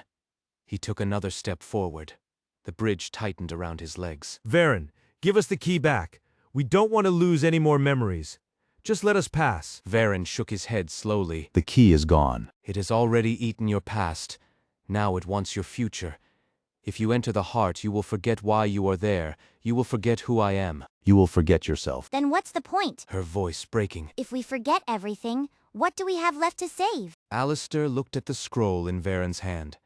The diagrams were shifting, forming a map of the cave system they were standing in. He saw their path highlighted in red. He saw his own location, marked with a small X, and he saw a line leading from him, straight into the dark waters below. The point A cold realization settling in his chest. is that you're not trying to stop us. You're trying to keep us from realizing we're already dead. Varen's ink eyes widened. For the first time, He looked afraid. The bridge was taut now, vibrating with tension. When did you start mapping this place? Really start? Varen pulled the scroll away from him, Years ago. After his hand shaking. the fire. There was no fire. There was only the map. And we are inside it. He reached into his satchel and pulled out the key. It burned his hand, searing the skin. He held it up to Varen. You want to trade? Take it. Take the key. Give us back our names. Varen stared at the key. His body began to smoke, the ink in his eyes boiling. No, I cannot. It is my anchor. Then let go. He threw the key not at Varen, but into the black water below. The moment the key left his hand, the bridge snapped. Varen screamed, a sound of tearing metal, as the island beneath him crumbled into the lake. The scroll fell from his hands, swirling down into the depths. Alistair, Ilara, and Kale were thrown backward by the force of the collapse, landing hard on the stone landing. Ilara groaned, pushing herself up. Did we win? They were covered in burns from the key. He felt lighter, but also emptier. A hole had opened in his mind where a memory used to be. It didn't matter. No, Pointing to the wall behind them. we just made it worse. The stone wall of the landing was dissolving, not crumbling, turning into ink that dripped onto the floor, forming a pool that spread rapidly toward them. The map is collapsing, Varen's voice echoed from everywhere and nowhere. and so are we. Run. The pool of ink was rising, swallowing the stone beneath it. He looked for another way out, but there was only one path, down into the lake itself, where a narrow tunnel mouth yawned open near the water's edge. The tunnel. He grabbed Ilara's arm and pulled her toward the opening. They dove into the tunnel just as the landing vanished beneath a wave of black ink. Which way? Splashing through the shallow stream, Alistair pulled out the remaining scrolls from his satchel. They were blank. But I can feel the key. It's pulling us toward the center. The heart? Wiping water from her eyes, The heart. Alistair confirmed. He started wading forward, deeper into the darkness. And this time, we're not paying the toll. Kale kicked a loose stone into the black water, watching it sink without a ripple. The center is breathing. His voice low and steady in the damp air. Can't you feel it? The rhythm in your ribs? Ilara shivered, pulling her cloak tighter around herself. It's not just breathing, it's counting. Stop, Alistair. Alistair kept moving, one hand pressed to his satchel. We can't stop now. The ink is behind us. The key is in front of us. Look at your hands. Stepping into his path. You're shaking. You don't remember what you said to Varen before he took over, do you? Alistair froze. The burns from the key had turned into black lines, mapping his skin like veins. I threw it away. You didn't throw it away. Walking up beside Alistair, he grabbed Alistair's wrist, forcing him to look at the black lines spreading toward his elbow. You gave it back. Varen isn't dead. He's in the walls. That's not possible. I saw the island crumble. You saw what the map allowed you to see. He turned to Ilara, his face grim. We're not walking into a heart. We're walking into a stomach. And we're the meal. Ilara drew her bowstring taut, aiming not at the tunnel ahead, but at the shadows clinging to the ceiling. Then we burn the map, now, before it digests us. Alistair backed away from them, his heart hammering against his ribs. No. The key is gone. I won't let you destroy what's left of my world. Alistair scrambled backward over slick moss, his boots slipping on the organic sludge coating the tunnel floor. Ilara held her ground, the arrow knocked and steady, her eyes locked on Alistair's face, as if searching for a friend buried under layers of ink-dark corruption. Kale stood between them, his hand resting on the hilt of his dagger, blocking any chance of Alistair fleeing deeper into the dark while simultaneously preventing Ilara from shooting him. You're listening to it. Her voice didn't shake, but her knuckles were white around the bow's grip. I can see it in your eyes. You're trying to find the pattern. There's no pattern to follow if I'm blind to the edges. He looked down at his arms. The black veins pulsed with a rhythm that matched the distant breathing of the cavern. The map isn't lying, Ilara. It's correcting itself. If we burn it, we're blind. We'll wander into its throat and never find the exit. Better blind than eaten. He took a step toward Alistair, his dagger glinting in the faint bioluminescent fungus light. Look at your feet, Cartographer. Look at where you're standing. Alistair looked down. The stone beneath his boots was softening, turning into viscous fluid. He tried to lift his leg, but it stuck fast. the ink walls of the tunnel gripping him like a constrictor's jaw. It's not just around us. She lowered her bow slightly, her gaze shifting from Alistair to the walls. It's under us. The whole tunnel is digesting. Then let it. He stopped struggling against the sticky ground. If I stay here, I hold it back. My mind, my fear.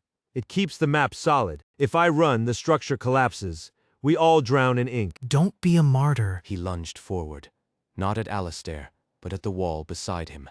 His dagger slashed through the sludge. It didn't splatter. It rippled like water and closed behind the blade. You're not holding it back. You're feeding it. Every time you try to map it, you give it more territory. I know what I'm doing. He pulled his arm free from the floor with a wet, sucking sound.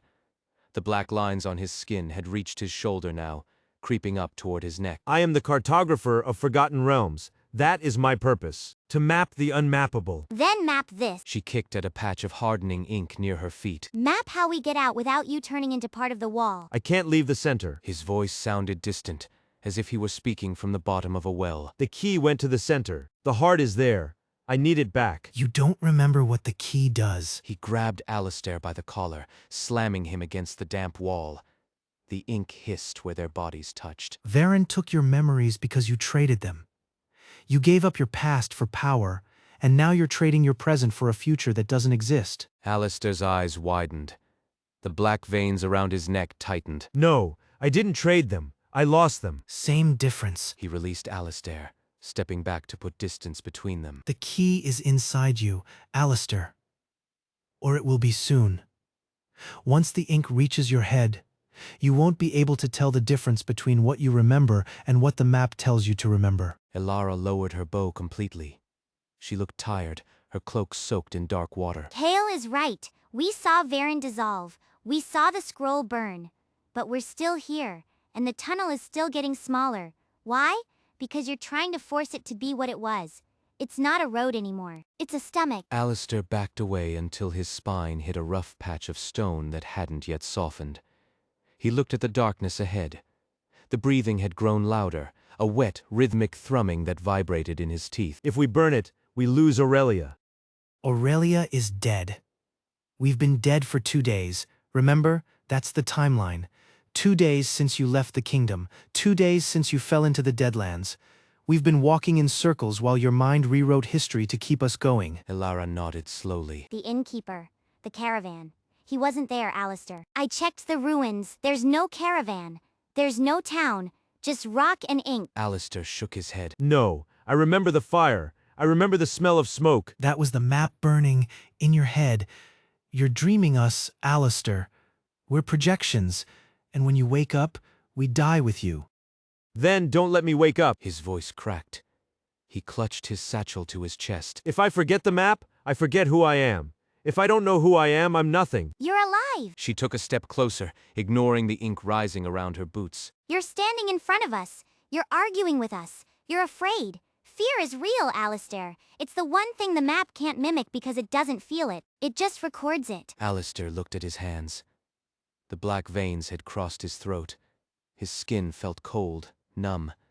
He tried to speak, but his voice came out distorted, layered with a whispering echo that wasn't his own. I can feel it. It's pulling my tongue. Then fight it. He drew his dagger again, holding it point down at his side. Burn the scrolls.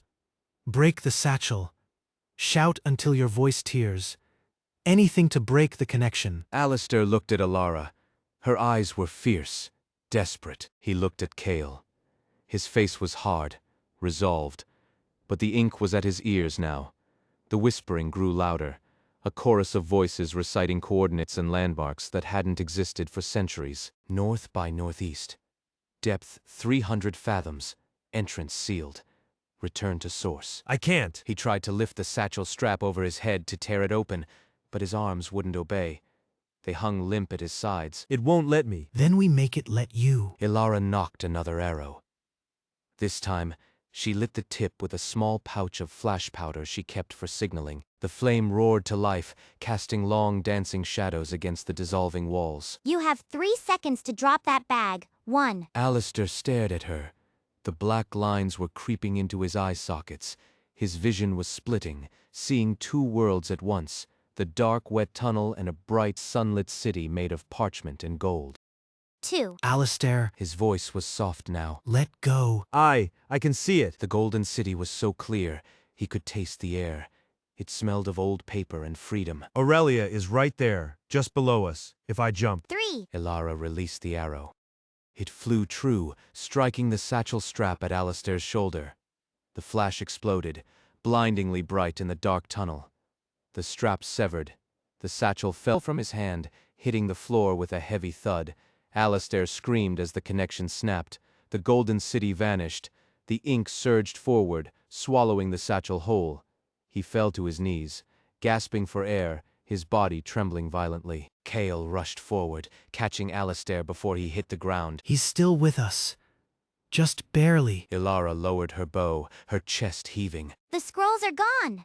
The map is gone. Now what? Alistair looked up at them. His eyes were clear for the first time in hours. The black veins on his skin had receded slightly, leaving behind faint scars. Now we run. He pushed himself up, his legs shaky. The tunnel is collapsing. The ink is angry. We have to get to the center before it seals the exit. There's no exit. He looked at the wall where the arrow had struck. The stone was healing, closing up the hole as fast as they watched. We have to break through, now. Ilara pulled a vial from her belt and smashed it against the floor. Blue fire erupted, burning with unnatural heat. Then we melt our way out. Alistair stood beside them, watching the blue flames eat into the ink wall. He didn't try to map it. He didn't try to understand it. He just watched the fire, and for the first time, he felt real fear. Not the mapped, calculated fear of a cartographer, but the raw animal terror of a man who knows he is dying. Quickly, before it catches up. Sending up plumes of acrid smoke that burned the lungs. Kale held his arm over his face, coughing as the vapor curled around them. It's eating the flame. Pulling his hand away to reveal a face streaked with soot and sweat. The ink is cold, but it's hungry. We need another path. Ilara spun around, her boots slipping on the slick stone. There is no other path. Look at the walls. Alistair was already moving, stumbling toward the opening they had just blasted. The tunnel ahead was widening, the ceiling dropping lower until it brushed their heads with jagged fingers of rock. The air grew heavy, pressurized, like being deep underwater without the water. It's not collapsing. His voice tight. He ran a hand along the wall, feeling the pulse beneath the stone. It's contracting, like a throat swallowing. Then we cut through it. Ilara shouted over the roar of the dying blue fire.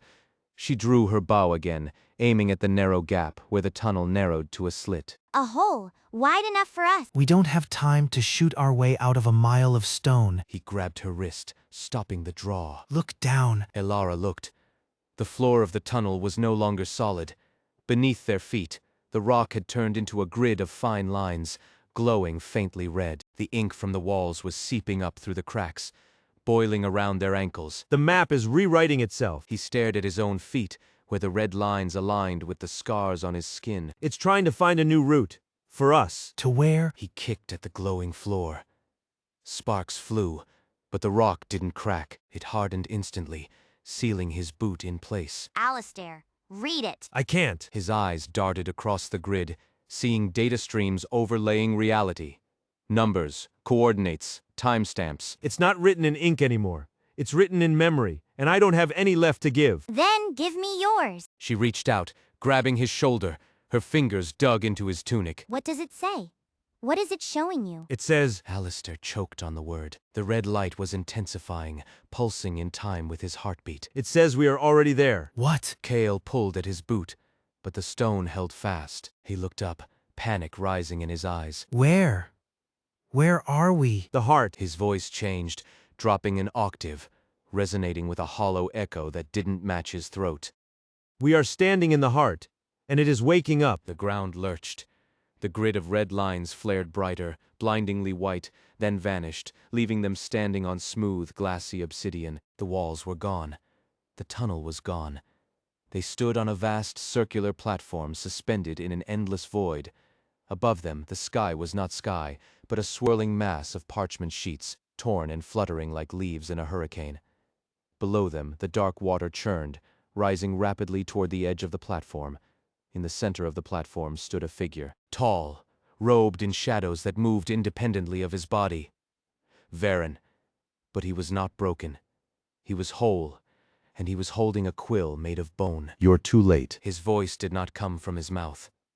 It came from the parchment sky, from the water below, from the stone beneath their feet. The map is complete. Alistair stared at him, his breath coming in short, sharp gasps. The black veins on his skin had turned to silver, tracing a path from his heart to his fingertips. You're dead. I saw you fall. Varen smiled. It was a cold, thin expression that didn't reach his eyes. I fell into the ink, Alistair. And the ink is not water. It is memory. And in the ink, I found what you lost. He raised the bone quill. The tip glowed with a sickly green light. He began to write in the air, the strokes lingering like neon trails. What did you find? Though her voice trembled, she kept her bow raised, but her aim wavered.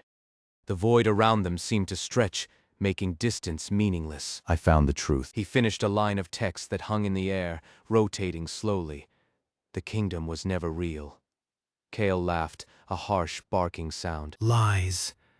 I've been to the kingdom. I've seen the markets. I've heard the bells. You heard them because I wrote them. He turned his head toward Kale. Kale froze. His hand dropped from his dagger. He looked at his own palm, then at Ilara, confusion warring with horror on his face. That's not possible. It is. He stepped forward, his feet making no sound on the obsidian floor. The silver veins on his skin were burning now, hot and bright. Varen sneered. I am not erasing you, Alistair. I am correcting you. You are the cartographer. Your job is not to discover new lands. Your job is to maintain the ones that exist, and this land— He gestured to the swirling parchment sky. Is rotting.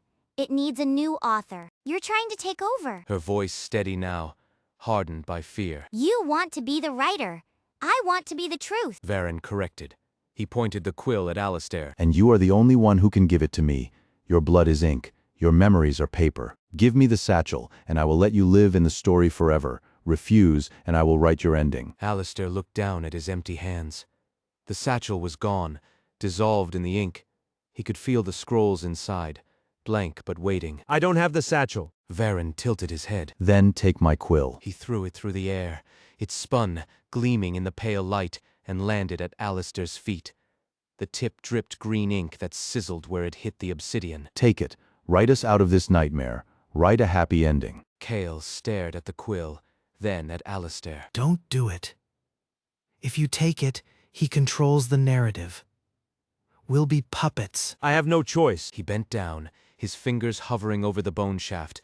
The air around him crackled with static. Better forgotten than enslaved. She knocked an arrow, aiming not at Varen, but at the quill. Drop it, Alistair. If you shoot it, you destroy the map. We'll be lost in the void. I'd rather be lost than written. Alistair looked between them. The water below was rising, lapping at the edge of the platform. The parchment sky was tearing, revealing a darkness underneath that felt ancient and hungry. He picked up the quill. It was cold, lighter than it looked. He dipped it into a pool of green ink that had formed on the obsidian floor. He hovered it over the air, ready to write. Who do you want to be? His voice softening, almost paternal. A cartographer? A hero? Or something new? Alistair's hand trembled. The silver veins pulsed in time with his heartbeat.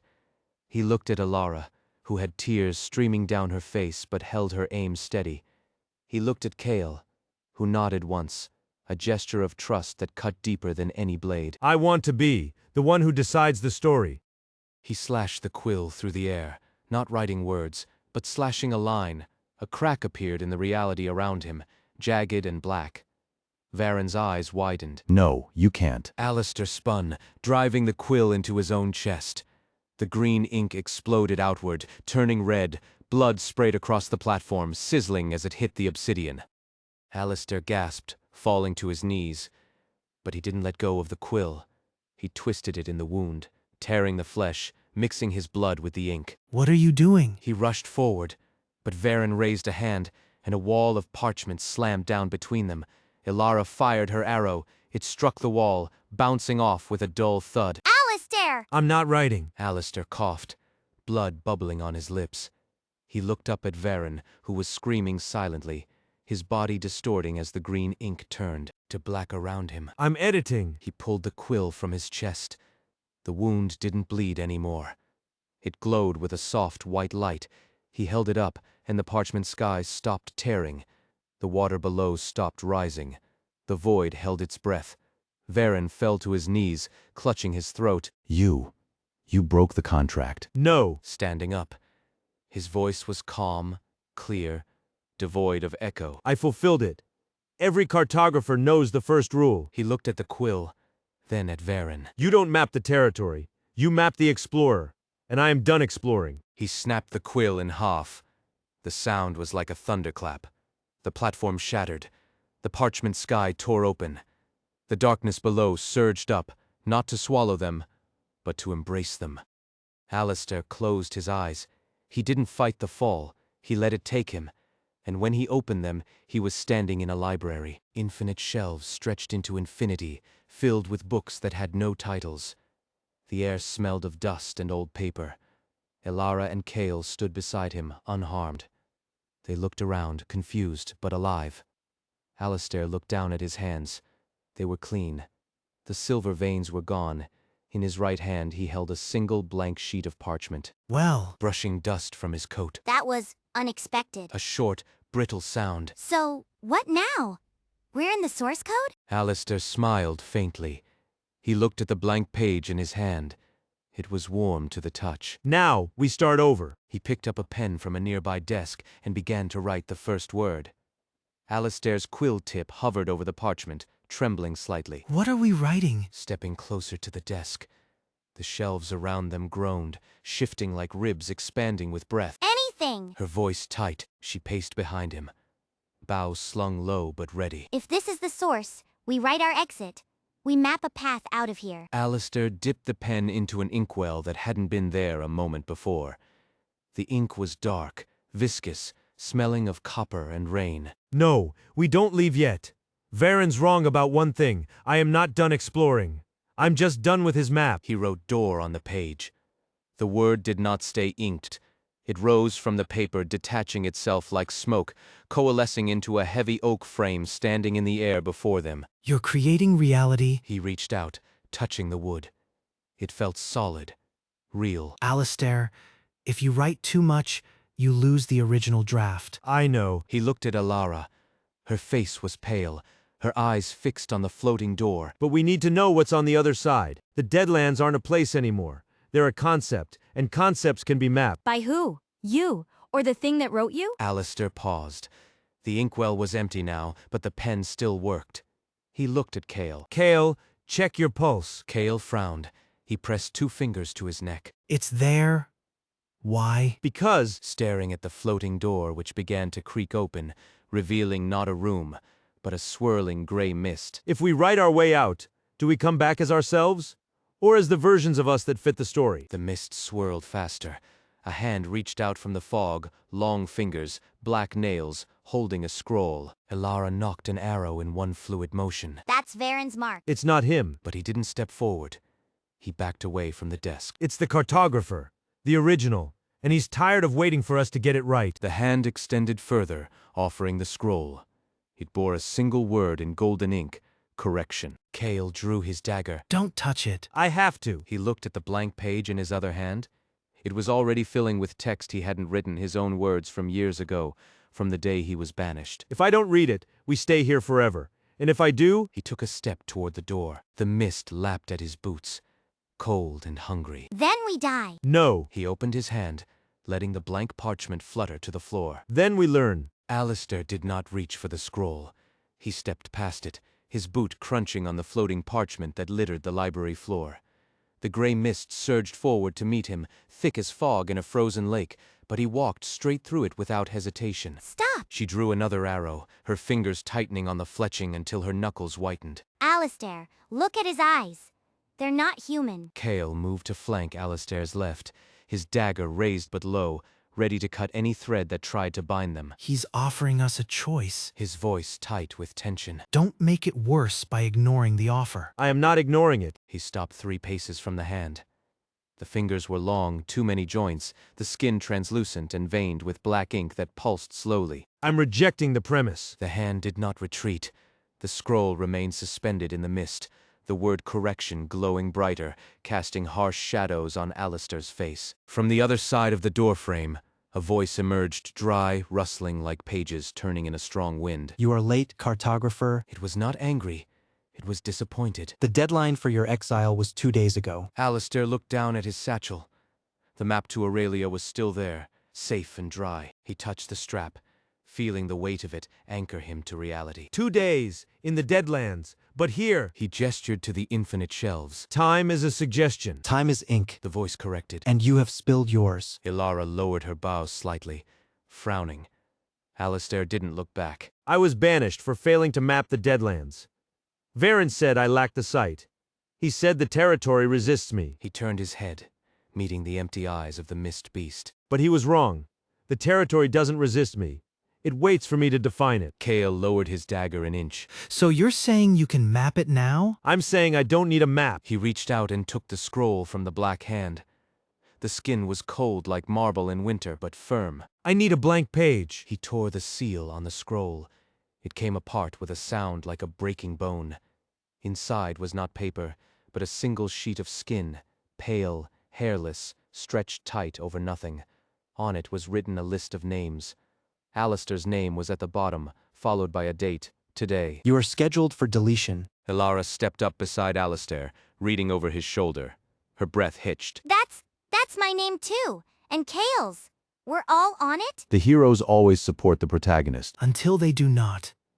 Then they are edited out. The saliva hit the dust and sizzled. I don't like the sound of that. Alistair, if that's a contract, tear it up or burn it. If I burn it, the story ends. He looked at the list. His name glowed faintly red. And if the story ends, we cease to exist. Better to cease than to be erased? She touched his arm. Her hand was warm, solid. Alistair, we can find another way. There has to be another way. There isn't. He dropped the skin scroll into the desk drawer he had conjured moments ago. It snapped shut with a heavy thud. He looked at Ilara, then at Kale. He's wrong. They're a canvas. And Varen is just another artist who couldn't handle the brush. The mist swirled violently, knocking dust from the high shelves above. Books fell, crashing to the floor, their pages fluttering like dying birds. The cartographer's voice grew louder, overlapping with itself, a chorus of dry whispers. You are arrogant, boy. You have mapped nothing but your own ego. I have mapped my friends. He picked up the pen again. The inkwell was empty, but he didn't need it. He dipped the tip into his own blood, still fresh, still wet from the wound in his chest that had already vanished. And I know where they stand. He wrote a single word on the blank page he held. Anchor. The word burned white hot.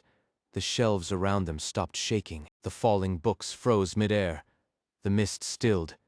Kale blinked. What did you do? I changed the genre. He looked at the floating door.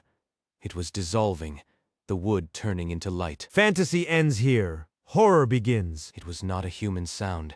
It was the tearing of parchment, the snapping of spines, the grinding of teeth. The black hand lunged for Alistair's throat. Ilara fired her arrow, not at the hand. At the desk, the arrow struck the oak frame of the door Alistair had created earlier. Wood splintered. The frame cracked down the middle. Run. Alistair didn't run. He threw the blank page into the face of the mist beast. The page expanded, inflating like a balloon, filling with words that were not ink but lightning. Lightning struck from the paper, blinding white arcs that severed the black veins in the cartographer's hand. The hand shrieked and pulled back, retreating into the gray fog. Get down. Tackling Alistair to the floor as the library around them began to collapse. Shelves fell like dominoes, toppling into each other, crushing the books that held their history. Ilara scrambled behind a fallen stack of encyclopedias, drawing her bow again, though there was nothing left to shoot but shadows. Alistair hit the ground hard. The impact knocked the wind out of him. He lay there for a second, staring at the ceiling where the sky had been torn open. Now it was just dark, swirling with debris. Is everyone okay? The grinding of stone and wood was deafening. Ilara coughed, waving away dust. I'm good, Alistair? Alistair sat up. His clothes were torn, but his skin was unblemished. He looked at his hands. The silver veins were gone. In their place was a scar, a thin white line running from his wrist to his elbow, shaped like a quill. I'm fine. He stood up, brushing dust from his coat. But we're not in the library anymore. The walls of the library were peeling away like wet wallpaper. Behind them was not stone or wood, but rock. Rough, gray, porous rock. The air smelled of damp earth and decay. Where are we? She stood up, her bow still raised. Alistair walked to the edge of the dissolving floor. Below them was a drop into darkness, but it wasn't empty darkness. It was filled with mist, and in the mist, shapes moved, large shapes, six-legged, chitinous. The Deadlands. He looked back at his friends. But not the Deadlands Varen knows. Kale joined him at the edge. He looked down, then up at the ceiling of rock above them. So the map was wrong? The map was right. He pulled the satchel from his shoulder. It felt heavier now. He opened it and took out the scroll that had been there from the start, the one he had carried for 2 days through the wilderness. Varen just didn't understand what he was looking at. He unrolled the scroll. It was empty. Blank. But I do. He picked up a charcoal stick from his pocket. And I'm going to draw us a path out. Elara lowered her bow. She looked at the shapes in the mist below them. They were circling, sensing movement, sensing prey. Alistair, if you draw a path, where does it go? Alistair smiled. It was a cold, sharp smile. It goes to the sunken city of Aurelia. Kale paled. Aurelia? That's a myth, a warning. Stories are just maps for people who can't walk. He bent over the edge of the platform, his charcoal touching the air itself. Where it touched, stone formed. A bridge, narrow and precarious, extending out into the mist. And I can walk. He stepped onto the first stone. It held. He looked back at them. Well, are you coming, or are you going to let the cartographer write your endings? Elara looked at Kale. Kale nodded once, grim and determined. Lead the way, cartographer. She moved to follow, her bow ready. Alistair stepped off the platform onto the stone bridge. The mist swallowed him for a moment. Then his voice echoed back, clear and calm. Stay close. The terrain is unstable. The stone beneath Alistair's boots felt like it was breathing, inhaling and exhaling with a slow, rhythmic thrum that vibrated up his shins. He kept his head down, charcoal scratching against the air, leaving a trail of gray, lines that solidified into path before he even stepped on them. Keep moving. The swordsman's boots clattered against the stone, uneven and frantic. Don't look back. If you stop to draw, they'll know where your focus is. Elara was beside Alistair now, her bow drawn but held low. Her eyes darted between the swirling gray below and the shadowy shapes that were rising through it like sharks breaking the surface of a lake. They're getting closer. Alistair, they're not just circling, they're hunting. I see them. He didn't look at her. His eyes were fixed on the gap ahead, where the bridge ended and nothingness began. He dipped his charcoal into his pocket, grabbed another stick from his belt, and continued walking. They think we're part of the plot. Part of the story they wrote. And you're going to change the ending? He was breathing hard, sweat beading on his forehead despite the cold, damp air. I'm going to draw a new page. He stopped at the edge of the chasm. The bridge terminated in midair, a jagged line of stone that ended abruptly. Below, the mist churned with the sound of wet meat slapping against rock. But first, I need to know if you trust my hand. Elara lowered her bow slightly. Alistair, look at the map. He held up the blank scroll in his left hand. It was fluttering, though there was no wind. The edges were curling inward, as if trying to eat themselves. Varen gave me this 2 days ago. He said it contained the way out of the Deadlands. He lied. There is no way out on a map that doesn't exist yet. Kale stepped up beside him, peering over the edge. His face went pale. Alistair, there's nothing there. Just drop it and jump. We can make the gap. The gap is 300 feet wide. We don't have the leverage to clear that on foot. Then draw a bridge. He gestured wildly at the air. You said you could map the explorer.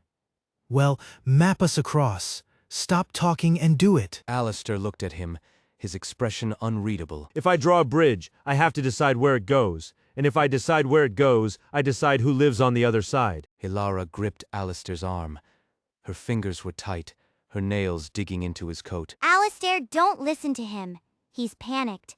Focus on me. Where do we go? To the sunken city, Aurelia is below us. The bridge won't be horizontal.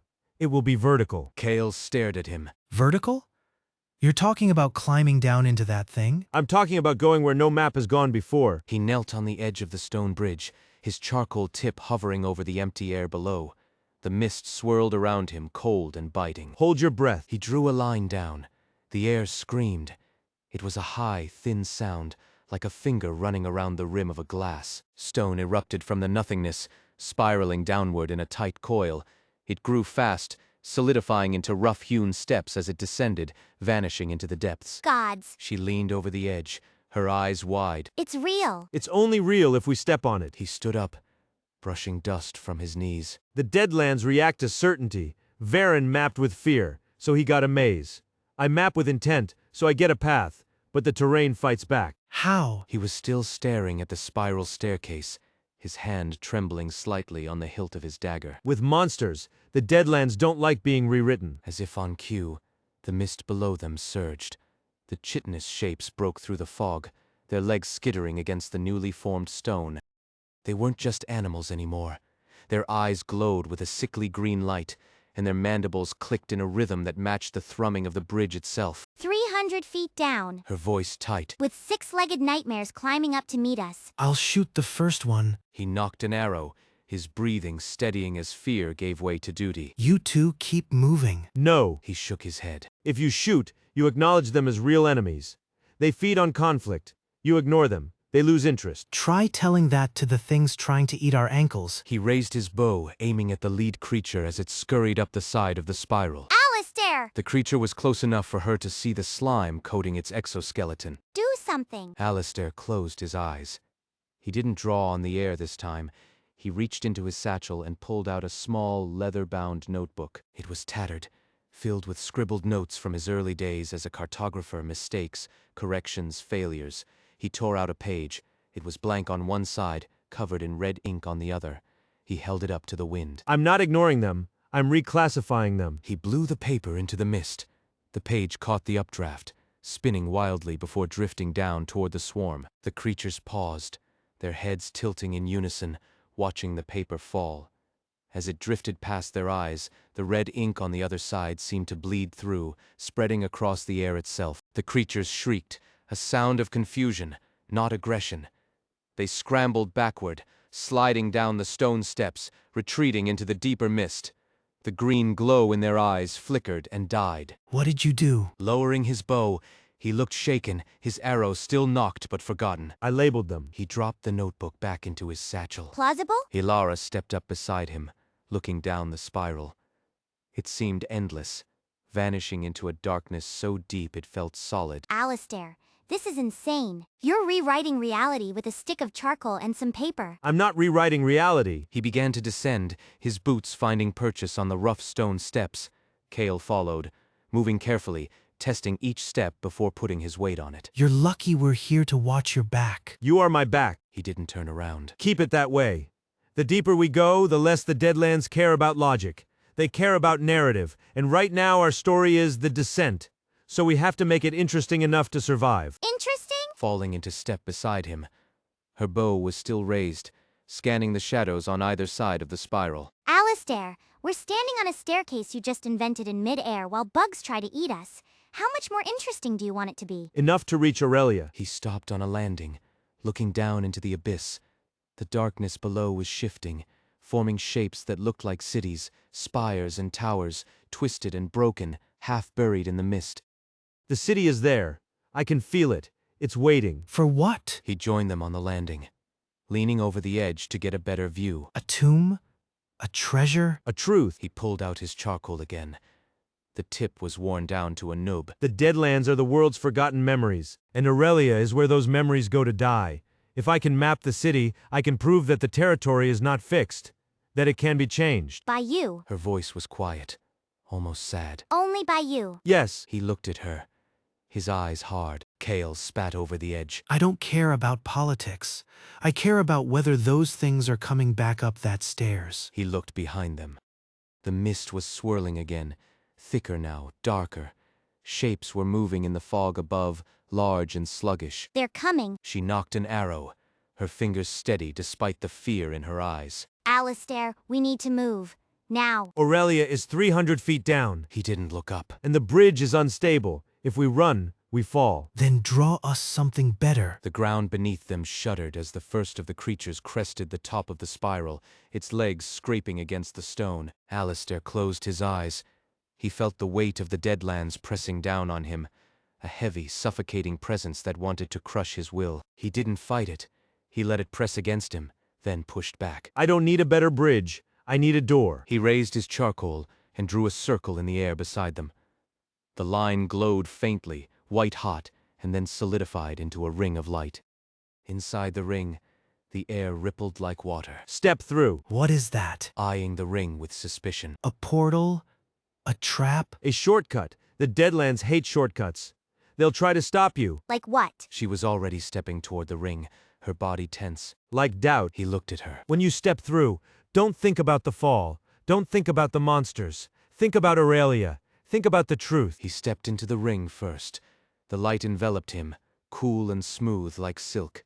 For a second he was gone, replaced by nothingness. Then he was standing on solid ground, the air smelling of salt and ozone. Come on. Kale hesitated, looking at the creatures climbing up the stairs behind them. A scream tore from his throat as he grabbed Ilara's arm. Jump. They leaped into the light. The world twisted.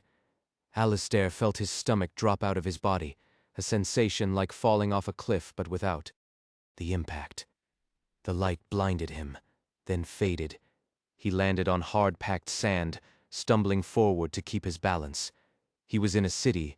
Towering spires of black stone rose around him, twisted into shapes that defied geometry. Bridges of bone connected buildings that shouldn't have been able to stand. The sky above was a bruised purple, devoid of sun or moon, lit only by glowing veins in the stone. Don't look up. Pulling them clear of the ring's edge. The air here was thin, sterile. Kale stumbled to his feet, checking his limbs. We're alive. But the city, it's moving. Ilara scanned the horizon, her brow furrowed. Moving? It's a ruin. Ruin implies stillness. He walked toward the nearest spire, brushing dust from the black stone. But ruins don't breathe. The ground shifted under his boot. A low hum vibrated through the soles of his shoes, rising in pitch. The shadows between the buildings lengthened, detaching themselves from the architecture. They're waking up. Drawing his dagger. The metal sang a sharp note in the silence. How many? Everyone. Alistair stopped walking. He reached into his satchel, his fingers brushing the charcoal stub. We mapped them to sleep. Again? Kale groaned. After that? Please. He held up the charcoal like a weapon. It's the only language they speak, and I am fluent. Fluent? A sharp, brittle sound that died quickly in the sterile air. You drew a circle of light to get us here. You didn't draw a single line to keep us alive. I'm preparing. He capped the charcoal with his thumb, leaving a black smear on his skin. The Deadlands don't respond to violence, Ilara. They respond to definition. If you cut them, they bleed geometry. If you map them, they become understood. And what is understood cannot exist in the chaos. Semantics? He paced a tight circle around the base of the spire, his boots crunching on debris that shifted like sand whenever he stopped moving. We run here. He dropped to one knee, his movements precise, deliberate. He uncapped the charcoal and drew a square on the dusty ground. But not through fear, through intent. He stopped pacing, turning to face Alistair directly. His dagger was still drawn, the tip trembling slightly in the thin air. You're playing God with a stick of carbon and hoping we don't get eaten, because your imagination flickered for a second. I'm not hoping. He didn't look up. The line of his square was perfectly straight, the corners sharp, despite the uneven ground. I'm calculating. The geometry here is unstable because it lacks an anchor. Aurelia was built on memory, and memory requires a container. I am the container. Ilara lowered her bow slowly, though she kept her finger on the string. She looked at the square Alistair had drawn, then up at the towering spires that seemed to lean inward as they watched. If you're the container, why are your hands shaking? Alistair froze. His fingers tightened around the charcoal until the wood creaked. He didn't look at her. The air is thin. She took a step closer, her eyes narrowing. You're afraid it's working too well. You're afraid that if you define this place, you define yourself within it. And once you're mapped, Alistair, you can't leave. I have to stay. He finally looked up, his face pale in the purple light. Someone has to hold the map open while the rest of the city wakes up. If I let go, everything collapses back into chaos. We die. everyone dies. The saliva sizzled as it hit the dust, turning to steam instantly. No. He stood up, brushing the dust from his knees. He held the charcoal out toward Kale. You hold the perimeter. Ilara watches the sky. I draw the anchor. When the first wave hits, do not attack them. Kale stared at the charcoal in Alistair's hand, as if it were a live grenade. And what am I supposed to do? Let them try. He turned back to the spire, placing his palm against the black stone. It felt warm, pulsing like a heartbeat. They are confused. They think we are intruders. We need to show them we are part of the story. That's insane. She raised her bow again, aiming at a shadow detaching itself from the base of a distant building. The shadow had too many legs. It's necessary. He began to draw on the spire itself, his charcoal leaving trails of bright white light that sank into the stone. The Deadlands are made of forgotten things. We are not intruders. We are memories returning to their source. Act like it. Kale lowered his dagger an inch. If I hesitate for a second, they kill me. If you attack, you confirm the narrative of enemy, and enemies are erased. Let them come. Watch them fail to comprehend us. The ground shuddered again, harder this time. The shadows from the surrounding buildings were detaching fully now, rising like ink in water. They formed humanoid shapes, but their limbs were too long, their faces smooth and blank, dozens of them. Then hundreds. Ilara knocked an arrow. Here they come. Wait. He was drawing faster now, a complex geometric pattern spreading across the spire's surface. It glowed brighter, casting long, sharp shadows that didn't match the light source. Hold your fire. Hold your blade. Just look at them. Kale grit his teeth, his muscles coiled tight. They're 50 yards out. They're not stopping. Because we haven't given them a name yet. He stepped back from the spire, looking at the approaching tide of shadows. I need a few more seconds. You don't have seconds. He took a step forward, breaking his stance. They're moving too fast. Stop! The word cracked like a whip. He didn't raise his voice. He just spoke with absolute authority. If you move now, you break the shape. And if you break the shape, we are all gone. Kale stopped, but only by inches. His face was twisted in rage and fear. You're gambling our lives on your drawing skills. I'm gambling our lives on reality. He wiped his hand across the spire, smearing the light pattern slightly. The shadows paused, 10 yards away. They tilted their heads, blank faces swiveling toward him. See? They're curious. Now, I need to give them a context. What context? Her arrow trembling in her grip. Who are we? Alistair looked at her, then at Kale. He took a deep breath, inhaling the ozone-thin air. We are the cartographers, and this is our territory. He slammed the charcoal against the base of the spire, completing a large circle around them. The white light flared, blinding and intense, washing over Kale, Ilara, and the approaching shadows. For a moment, there was silence.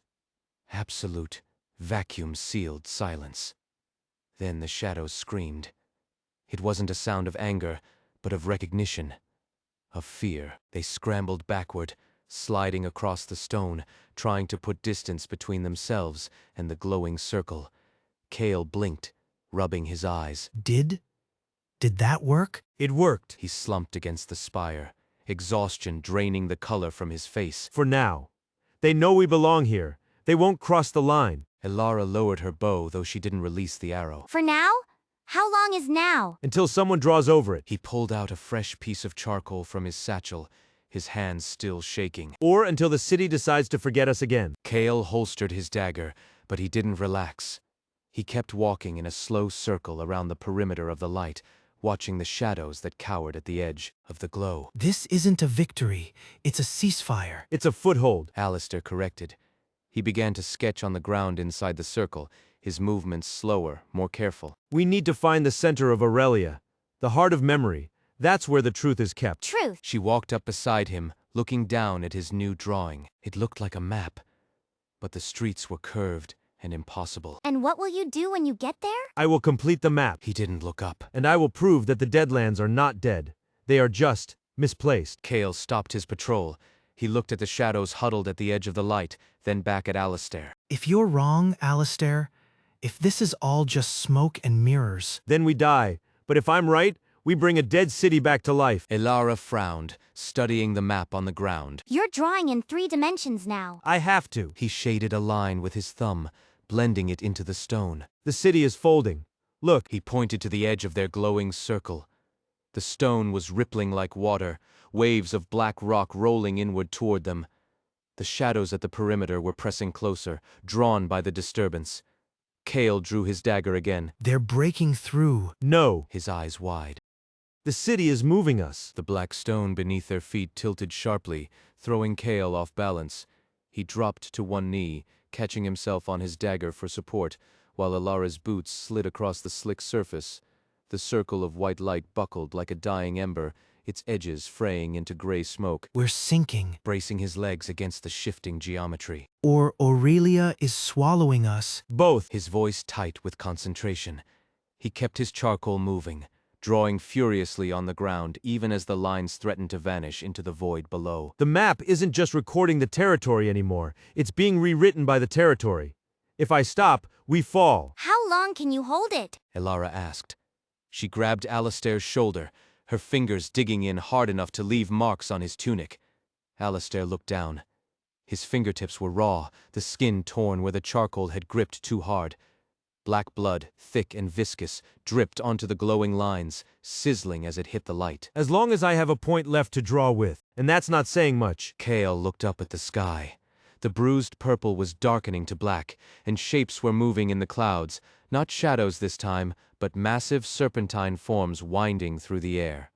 They had no eyes, only wide gaping maws that drank the light from below. The sky is waking up. Pointing upward. Those things are heading straight for us. Alistair glanced up, his face pale. The Sky Eaters. I didn't map them into existence yet. They're native to the deeper layers. They feed on unanchored memories. So they want to eat us?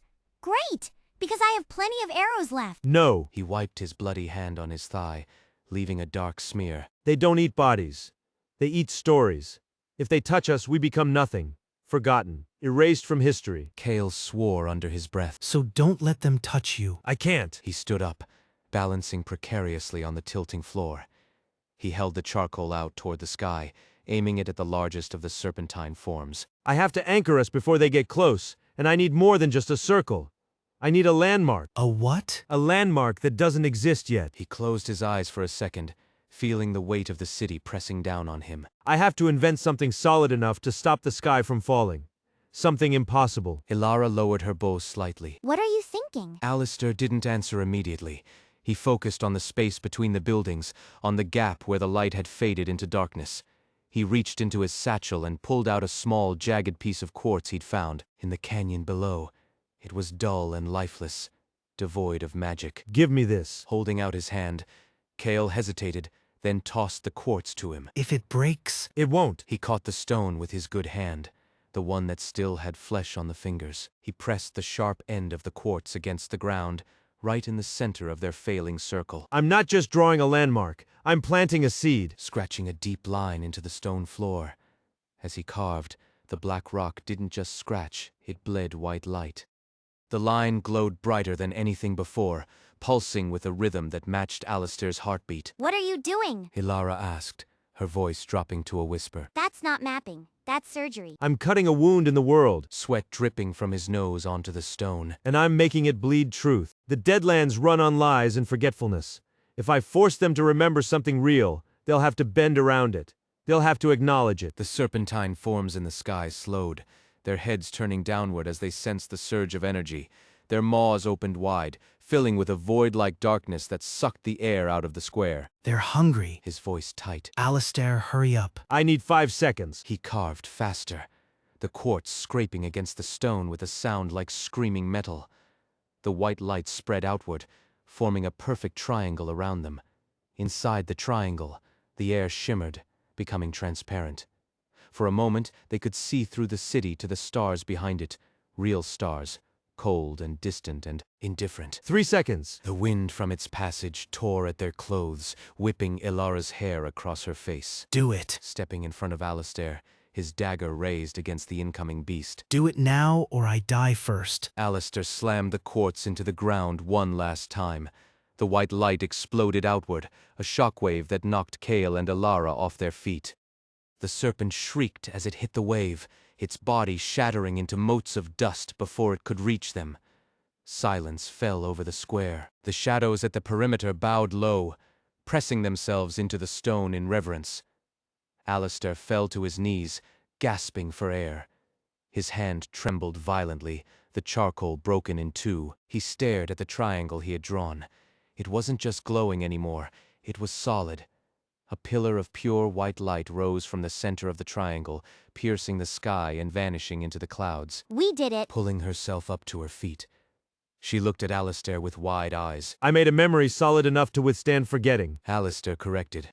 He leaned heavily on his satchel, his face ashen. And now we have a path. At its base, a staircase of white stone was materializing, spiraling upward into the sky. It looked impossibly steep, defying gravity, leading toward a door that had formed in the clouds above, a door of gold and glass, glowing with a warmth that felt like sunlight. The heart of memory. He struggled to stand, his legs shaking. That's where the truth is kept, and where I can finish my map. Kale limped over to him, offering a hand. You look like you've been run over by a carriage. I feel like it. Taking Kale's hand and pulling himself upright. But we're close.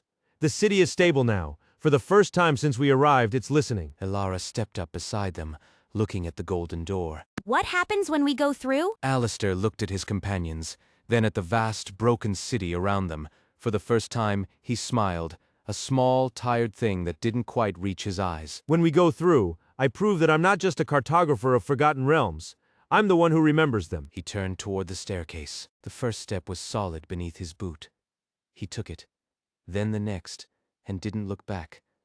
Kale sighed, shaking his head. He's never going to let us hear the end of that, is he? No, A faint smile touching her lips as she followed Alistair. but I wouldn't miss it for the world. They climbed after him, leaving the shadowed square behind. The city watched them go, its spires tilting slightly in their direction, as if bowing to a king who hadn't yet claimed his throne.